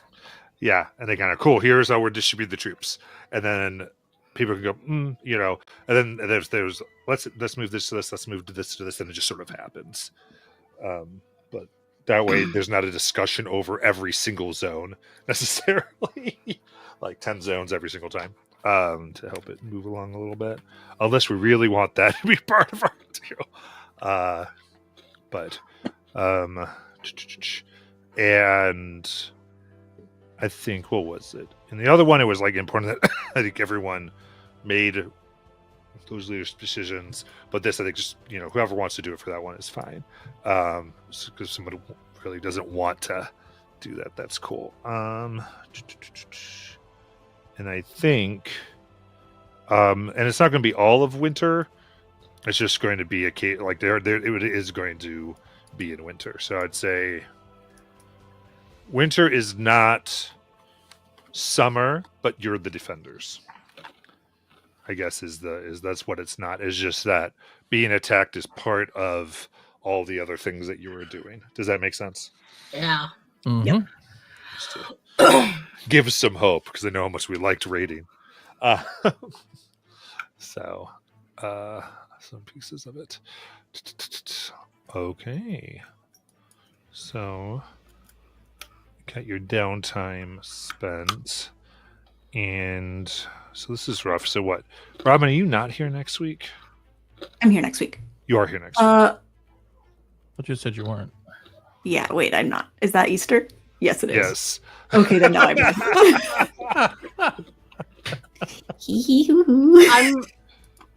I'm not 100% sure if I'll be here next week.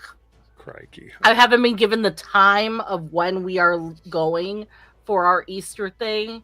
It might be early. It might be later.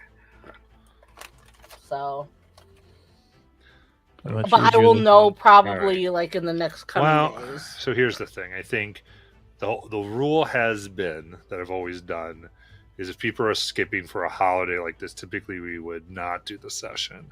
Cool. To support people and religious holidays, basically. We've kind of always played that way. So I think that's what we'll do. Especially since basically that's going to be the end of autumn, beginning of winter. So given its importance, plus given the general policy that I've always done. That's what we'll do. And then occasionally I'll still run a one shot, but depending. I may. Yeah. But on Easter I may not. I don't know. I can't make that decision right now. But I just didn't want to commit either way accidentally. Okay. Cool. I was just kind of taking stock of this. And then cool. So then now this would be any additional RP we want to do, because we're going to start the next session with the official end of autumn. Cool. All right.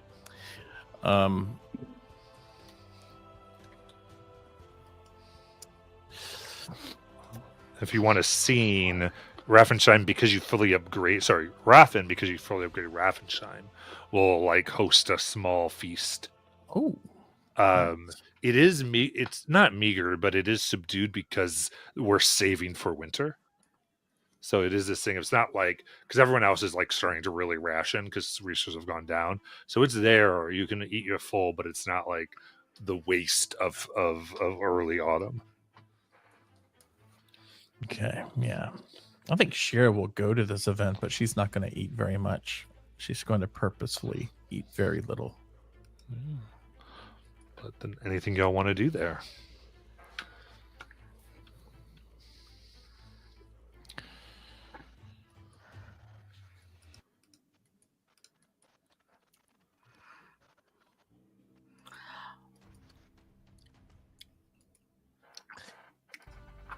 I think Griff would make like a toast or something to like all of the work we've done throughout the fall.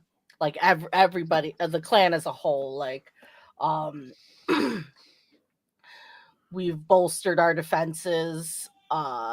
We've been training hard. We some of us have come together like through personal sacrifices, like Asa kind of thing, because we handled that during the early fall. And then like with Ranulf, we've helped him and solved that. We've come together, and that we will be emerging into winter together as a clan, and we will survive together as a clan. Ah! To the clan. We will not be divided. Shira looks so confused, but she's going to stand up herself after watching that from Griff, and she'll try and take part in this festivity. She will look at those gathered and say, Shira has seen many winters. Candles often snuff out in winter. The warmth leaves. The coldness comes. And when we are most frozen, close to our own death, they say it is possible in that moment to rise one last time, as if all pain is gone, and your enemies will look upon you as a celestial warrior, no longer part of the living, already dead. You will swing your weapons and take as many as you can with you to the great gate. She nods.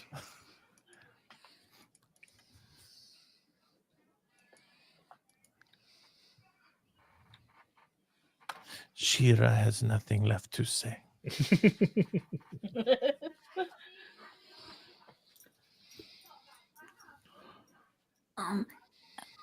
I don't know if this is a scene, but Asphalt has some status reports that she wants to kind of check in on just to see where everything's faring as we right before we enter winter. Yeah, I think all this works. Yeah. All right, great. I want to know how the cult is doing in that cave, worshiping Gormadrog. Have they gotten anywhere? The cult here has gotten more excited. They've been they haven't so much grown because all the Velikans kind of look at them a little like weirdly. And some of them do live within the village, but their vestments have gotten a little more brighter, and they just seem to always walk around very expectantly. Okay, scary wintertime coming. Okay. Question number 2. How's Asa doing adjusting to her new memories? I think here, Asa and Modal have officially moved in together and have begun a family of sorts that they kind of look at, and they've adopted out of or taken in really some of the children who lost their parents, 2 in particular. And Asa would say, she goes, I want to thank you, Herr Seres, for helping me find my past. It is silly that I allowed this happiness that Moray found to elude me just because I didn't have answers. But once I got them, I realized all that mattered was what we had here. This clan. I don't know if I'd call it chosen, since I just washed up here, but I do choose it now. And most importantly, I choose my Maldor and my children. And you, as my heirs. My God, that's sweet as hell.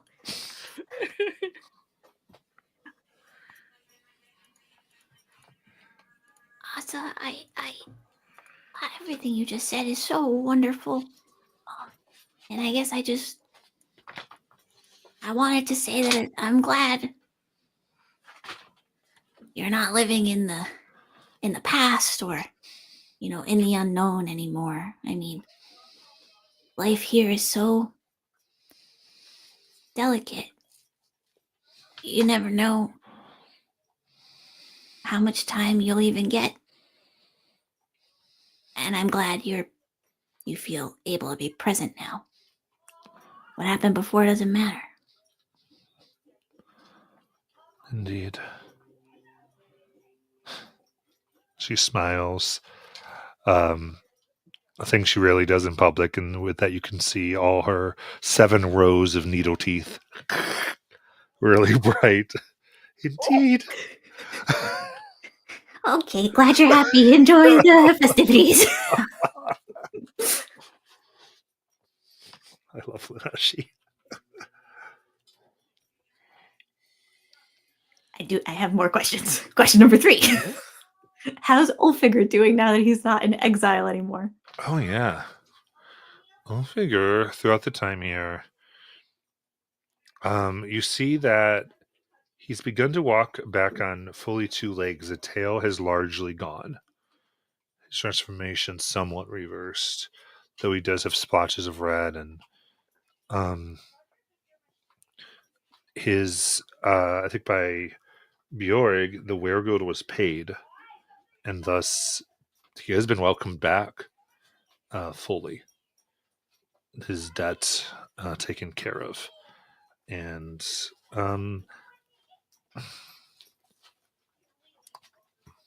a good portion of it is by the rules of the clan. People treat him well, but he has found a few.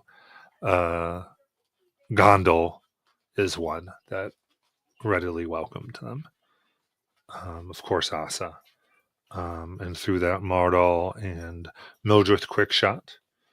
And has sort of helped the family that she's staying with accept him too, though they're a little more on there, but they do invite him for dinner once a week. That's nice. And just for building the narrative of the conflict here that's been going on, he's not experiencing the same kind of, I guess I'll call it like racism that Gondel has experienced. Like we're thinking that those actions are politically motivated and not the actual feeling of our clan, that people who are other should be othered. Correct. Okay, beautiful. Last question on Asphalt's list. How is Mildred's baby? Not born yet. Okay, all right, cool. Which means that this will take place in winter.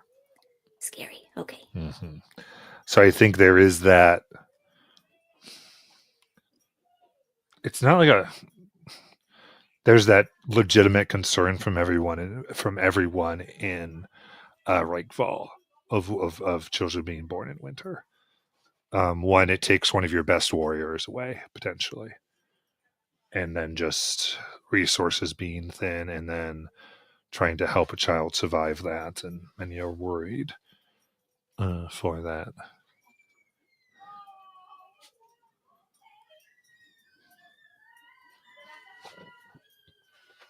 Okay. have a lot of friends, Asphalt. Well, yeah. I guess we've met and got close to a lot of people, being Hersers and all. Well, what will it be like for you in winter? Should you watch them perish?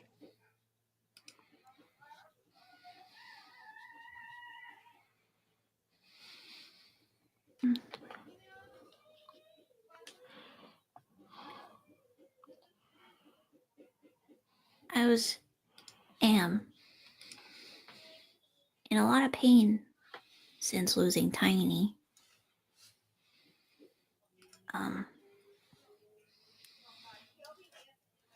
And you actually gave me some really good advice. You know, I'm trying to not ignore it. And I'm trying to use it for something. And I am trying to forgive Corgana. Why? Well, because I don't mean this in a judgmental way, but Corgana has spent many years very unhappy. And I don't really know what to do with my pain, but I know that I don't want it to make me harder. I want to stay soft. You know, my people, we revere the stone. Almost like it's a god that we don't have anymore. But when the glaciers move through, or when the river moves through, that kind of soft, gentle persistence that can erode even the biggest mountains.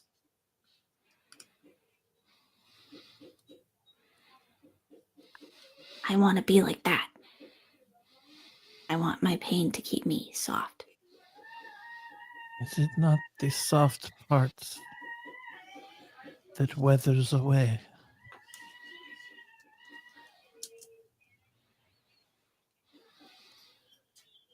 That the erosion carries to a place unknown.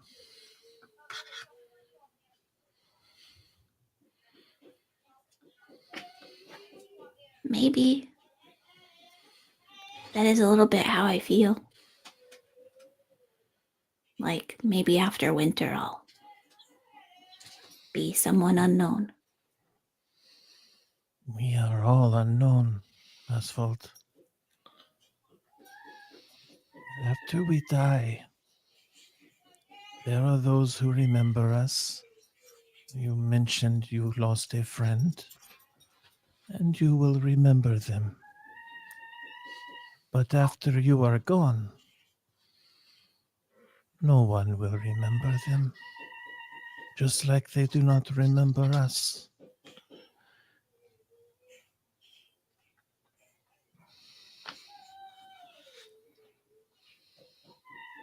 And that's okay.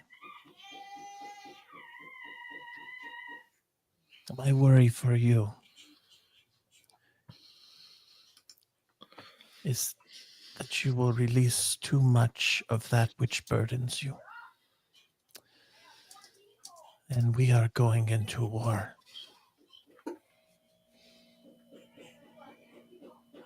I think your friend Corgana needs his pain.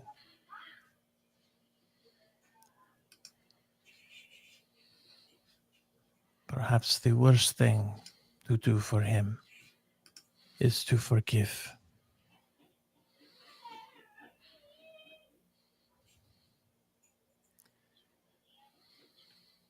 But we will see. You always give me a lot to think about, Shira. Shira does not mean to confuse you. Shira is often thinking out loud. I was misled myself.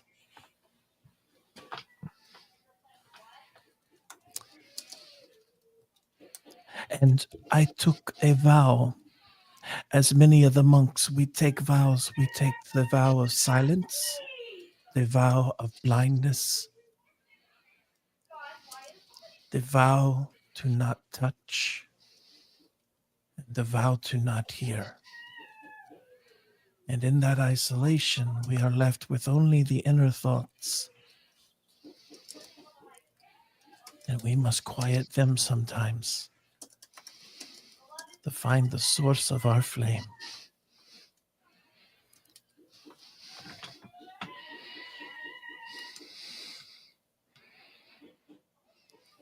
I only long for one thing, Asphalt. That My teachers used to long for death. I do not.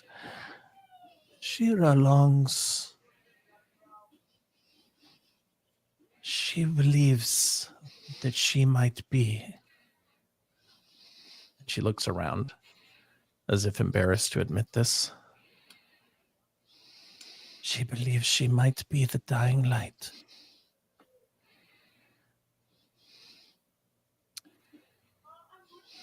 She hopes.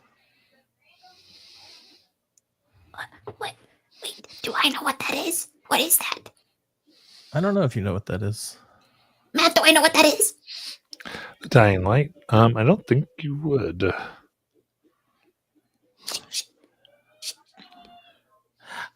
I will Shira, tell you what is more. that? I will tell you more about her another time, but she is a great figure, one who my order created itself, modeled after. And some believe she will return. And you think that's you? Shira was alone for a very long time with her thoughts. Shira could be mad. But yes, I sometimes think this. There's only one way to truly know. When the final blade strikes you and you fall, if you are in that moment capable of getting to your feet and feeling no attacks, for that short amount of time, you can do such damage. That is how you know. And I will know on my last day. And I believe that day is coming, as is winter.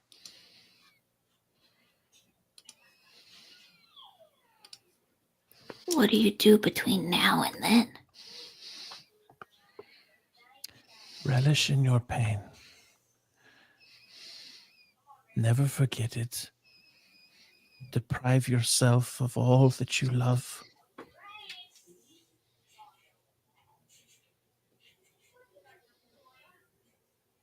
This is why Shira no longer drinks chocolate milk. She devised it and now only drinks white milk.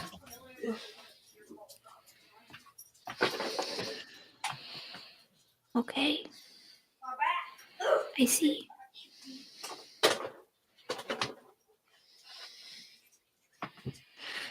Anyway, I wish you good fortune, Asphalt. Oh yeah. Whether you are soft or hard, whether you weather away or erode to a place where you can be you. Thanks, Shira. I hope you get what you need out of your white milk. Now I need you to hug me. Oh, okay. Good. Asphalt hugs you. Now, should you die, I will remember this moment, and it will bring me strength. Thank Because you, it'll Asphalt. hurt. Yes.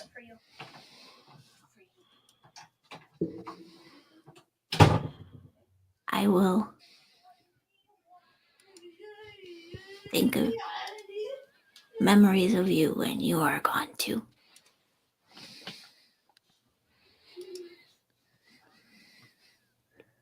And as Asphalt walks away, she immediately walks into the side of a mountain using meld into stone. And will try to deprive herself of vision, hearing, taste, Oh no, and no. touch. And meditate in there.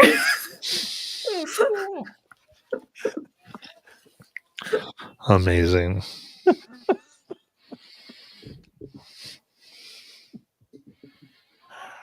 Oh no. Anything else? Yeah, I would like to see how Gondel and Hermidori are doing, and Brenna and family. Okay. Very cool. So, yeah, Gondol, uh, she's doing well. The meadery is up. People have kind of come and in the last few weeks, especially, have begun to come back and to drink there. A lot of it's just one of those odd things where the more people talk, the more no one is aware of like supposedly who touched her or whatever. Sort of what you find out where like the memories were gone and people just there was so much going on where the reaction against her was more that they were accused of not liking her, so they didn't go because they thought that they would get yelled at for going because everyone was saying something happened, even though to their memories nothing happened.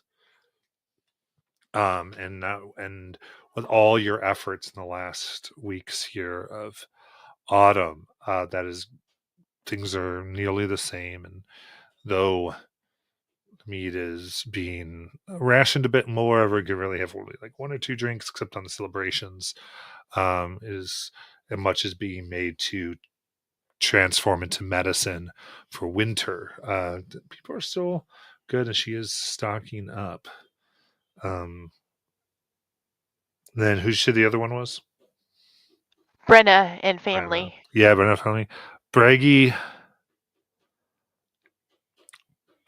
Benner's family is doing well, except for Braggy, who still mourns and can be seen playing softly, where the where Tiny's body was burned. Often having a little arrowhead that they use as a pick whenever they play there, and they only use it there. And they tend not to play those songs anywhere else. And so while he still does his thing of uplifting everywhere, his after hours where he was around joyfully being with everyone is mostly spent there.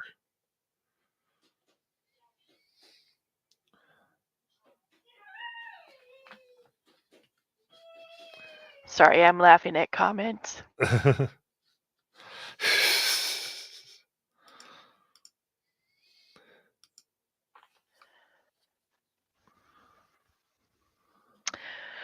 So what was the name of the pregnant lady again?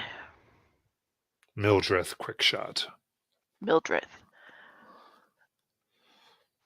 I'm going to introduce Braggy to Mildred.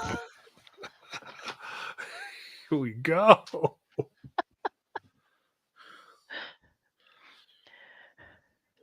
Braggy,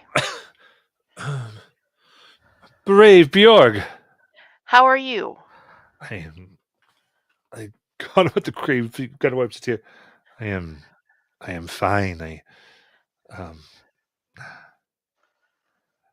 I just and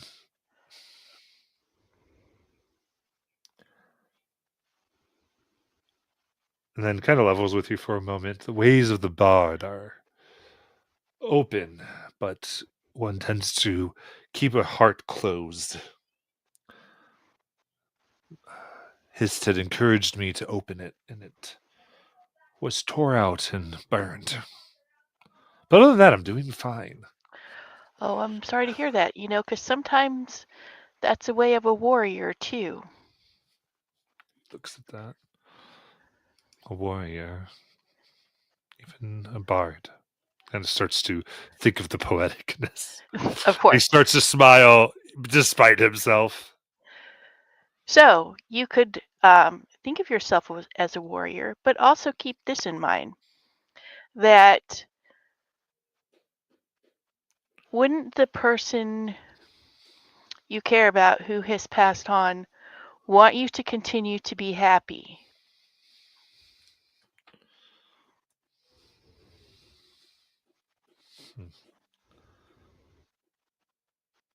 And being And happy has nothing to do with forgetting them or not grieving for them. It just means that you have found a way to pick yourself up and continue moving forward. I suppose they would.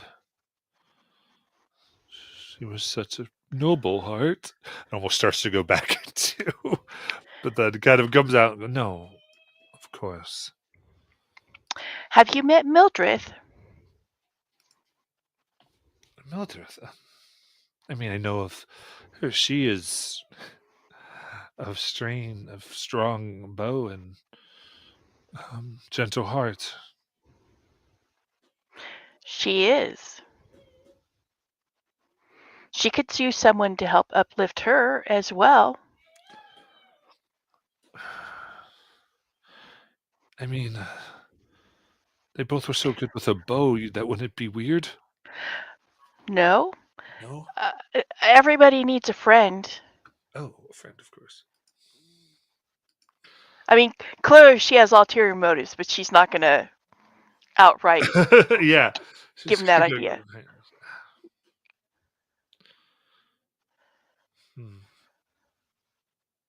I'm sure she could use some help. Go give me a persuasion check. Oh, because I'm so good at these. Oh, 15.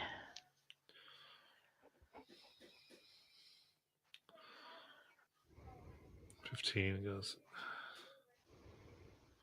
I suppose I could put my efforts to help her.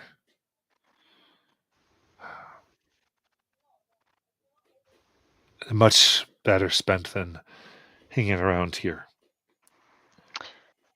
I think you may be right. I don't want to go back to the other ways of my life seem a bit empty, cavorting after hours, but just helping someone who will need help this winter. She can certainly be defensive, but to have the right preparations would be helpful. I could do some extra harvesting at the farm and bring that to her.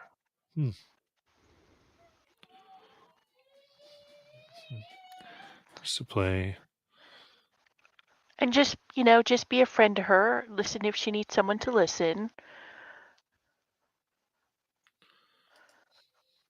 And he listens to this, and he's very like, all right. And everybody can always use some uplifting music, and you're very good at that. That is true.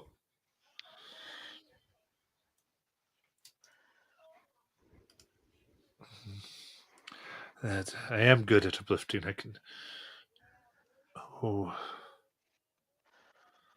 Let's see. I could start going. Don't be down because you got knocked up. No, that's not good at all. No. Very different. I'll work on it. Okay. You do that. Enjoy the rest of your evening. Very good.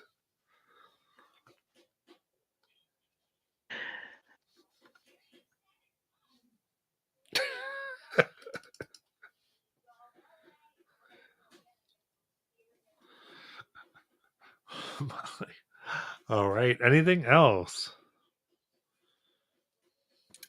Griff would find his fisherman buddies and remiss over tall tales over the size of fish being caught.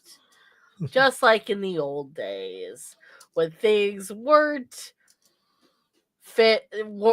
all curses and fish people and dragons and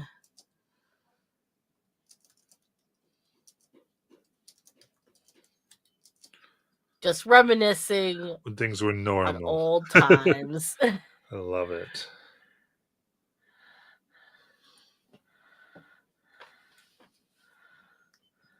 Very good. And they like that they haven't seen you in a while, and they're like, Griff. And there's that slight bit of hesitation in fear because everyone knows winter is coming. And as you look around and are singing these, there's this realization that for many, everyone they're looking at could be dead come spring. And so they sing and drink and reminisce hard with Griff.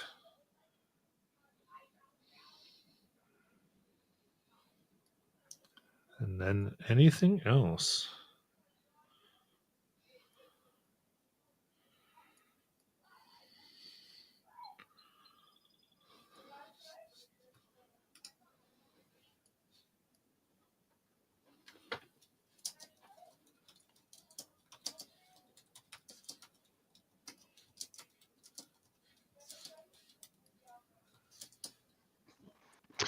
Yeah, you know Sven there? what? Oh, I'm Oh. sorry. Go ahead. I'm gonna grab Ranulph, and we're gonna head up over by the chief with a drink, and we're all gonna have a drink together. Nice.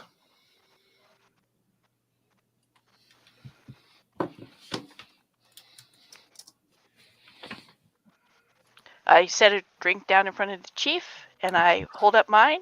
Yeah, Froffin takes a Renal and they look, goes, What does this do, Bjorg? To family and friends and surviving together to the clan.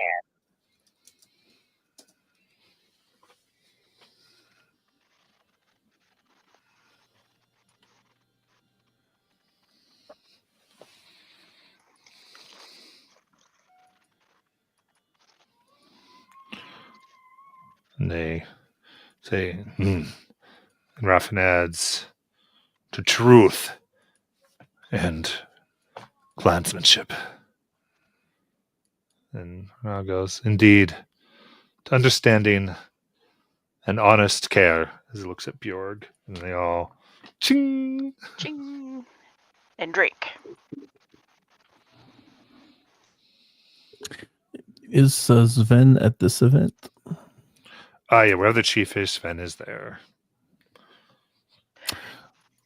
All right. And the warriors are looking quite good out there. They've been taking all their training to heart.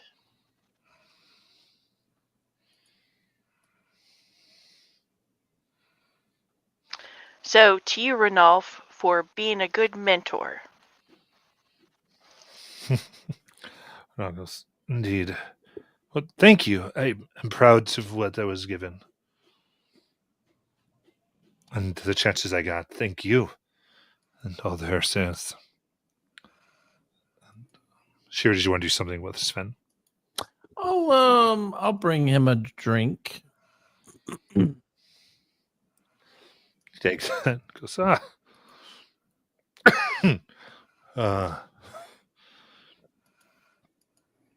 thank you. My name is Shira. Oh, I am Sven. I am pleased to meet you. I've seen you go with the Herseth.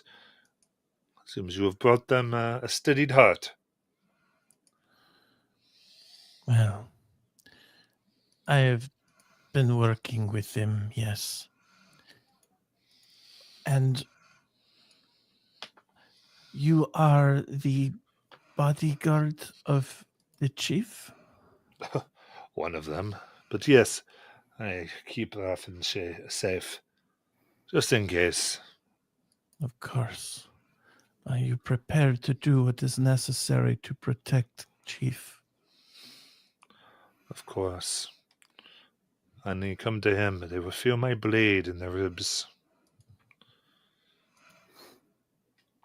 You put yourself in harm's way to protect the chief. Of course. And on that, Shira would like to insight Sven Okay.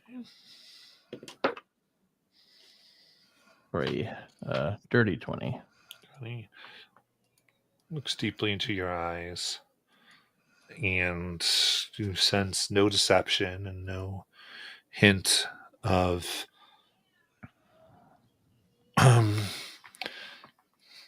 other motivations. Good. Because now that winter is here, we are all targets. Especially the chief. I will know that he can only be knocked down if you are dead.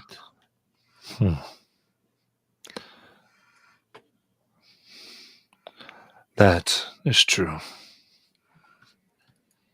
Then I respect you.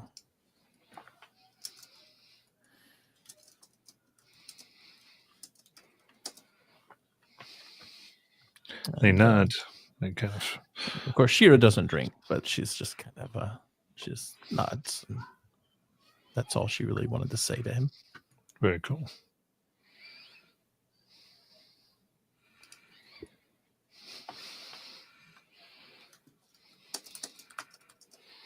All right, then anything else? Oh, the others, you might need to go find Asphalt. She will be away for a while.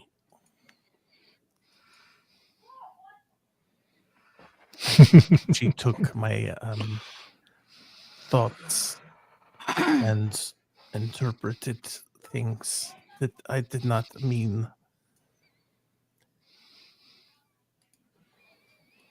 She's in that mountain for 8 hours, baby. I love it. What's it feel like when she comes out? What's it look like when she comes out?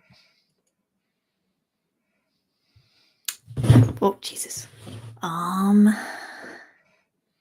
She comes out of the mountain. There's a rumble. And the side of the mountain, little bits of rock and sand start falling in tiny little avalanches as she steps out of the mountain. And the camera, imagine it, starts at her feet, slowly goes up her body. She's covered in bits of soil and chalky stuff from the mountain. And then as the camera zooms out, there's nobody here. She's completely alone. It's the dead of night. Love it. So based on what Shira said, was there be a way for me to track where Asphalt went? Oh no, she would tell you where Asphalt went because she saw her go into the mountain. But she was just letting you know that she's probably isolated on purpose. Okay. For a while. Well, Bjorg would go sit and wait for her. Okay, so there's Bjorg. Yeah. Ah! You should tell someone if you're going to be sneaking up on them. That defeats the whole purpose of sneaking up on someone. Yeah, I guess that makes sense. But it's kind of hard for me to tell you I'm out here if you're in there. Well, yeah, I guess that makes sense too. Are you doing okay, Asphalt? Yeah, actually, I think I am. That's good. Were you able to clear your head, your mind? I think it was the opposite, actually. It was like I cleared away everything else, and I heard myself. Right there. And go ahead. For the first time in a long time. Maybe the first time in general. What were you gonna say? I was just going to ask if you learned anything while you were in there. Well, I learned that I could really hold my pee for a long time. Well, that's good. That's good to know. As I start walking her back toward the village, since she probably has to go to the bathroom on that note, and chat with me while we walk. What else did you learn?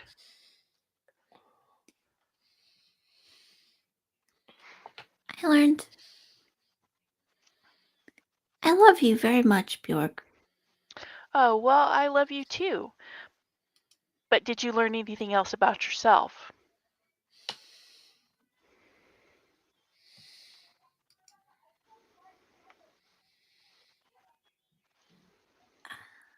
Hard to put into words, but I think I learned that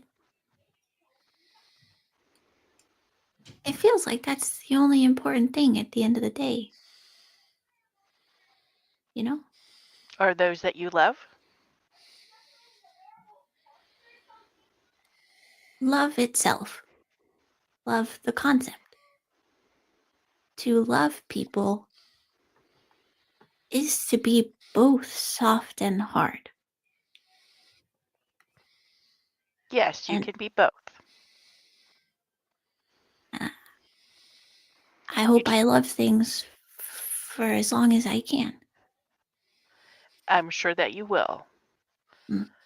And being both soft and hard, sometimes it's hard to distinguish which you should do when. Sometimes when you think you should be loving and kind, you sometimes need to be hard. And sometimes when you think you should be hard, you need to be loving and kind. So it's a matter of using your gut or your instincts to determine which is right. And keep in mind, none of us will ever get it 100% completely right. But I would say more times than not, if you listen to yourself and your instincts, you'll get it right.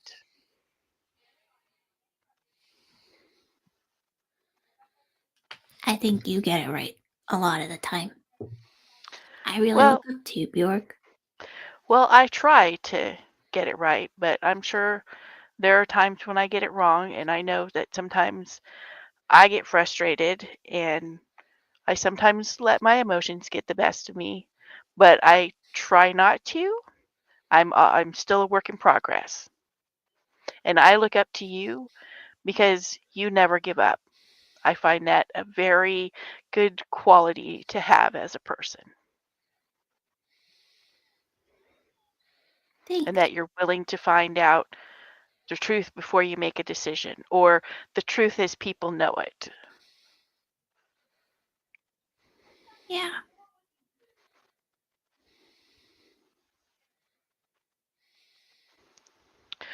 And here you go.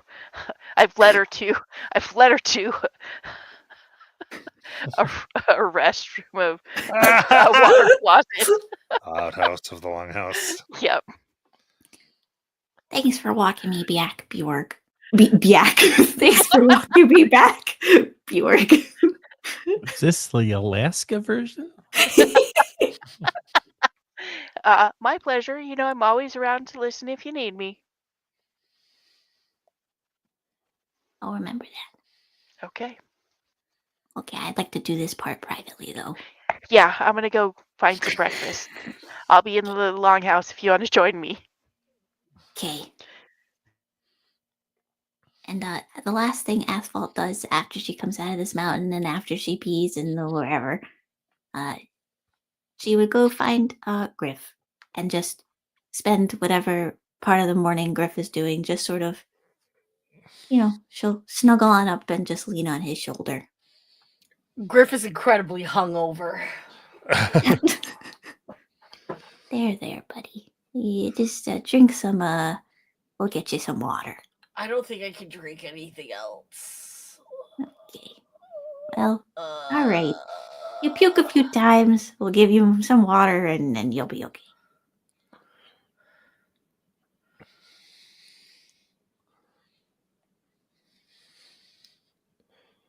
All right. And with that, as we come close to, as we close for the night, and everyone sleeps and figures out they're hungover, we can hear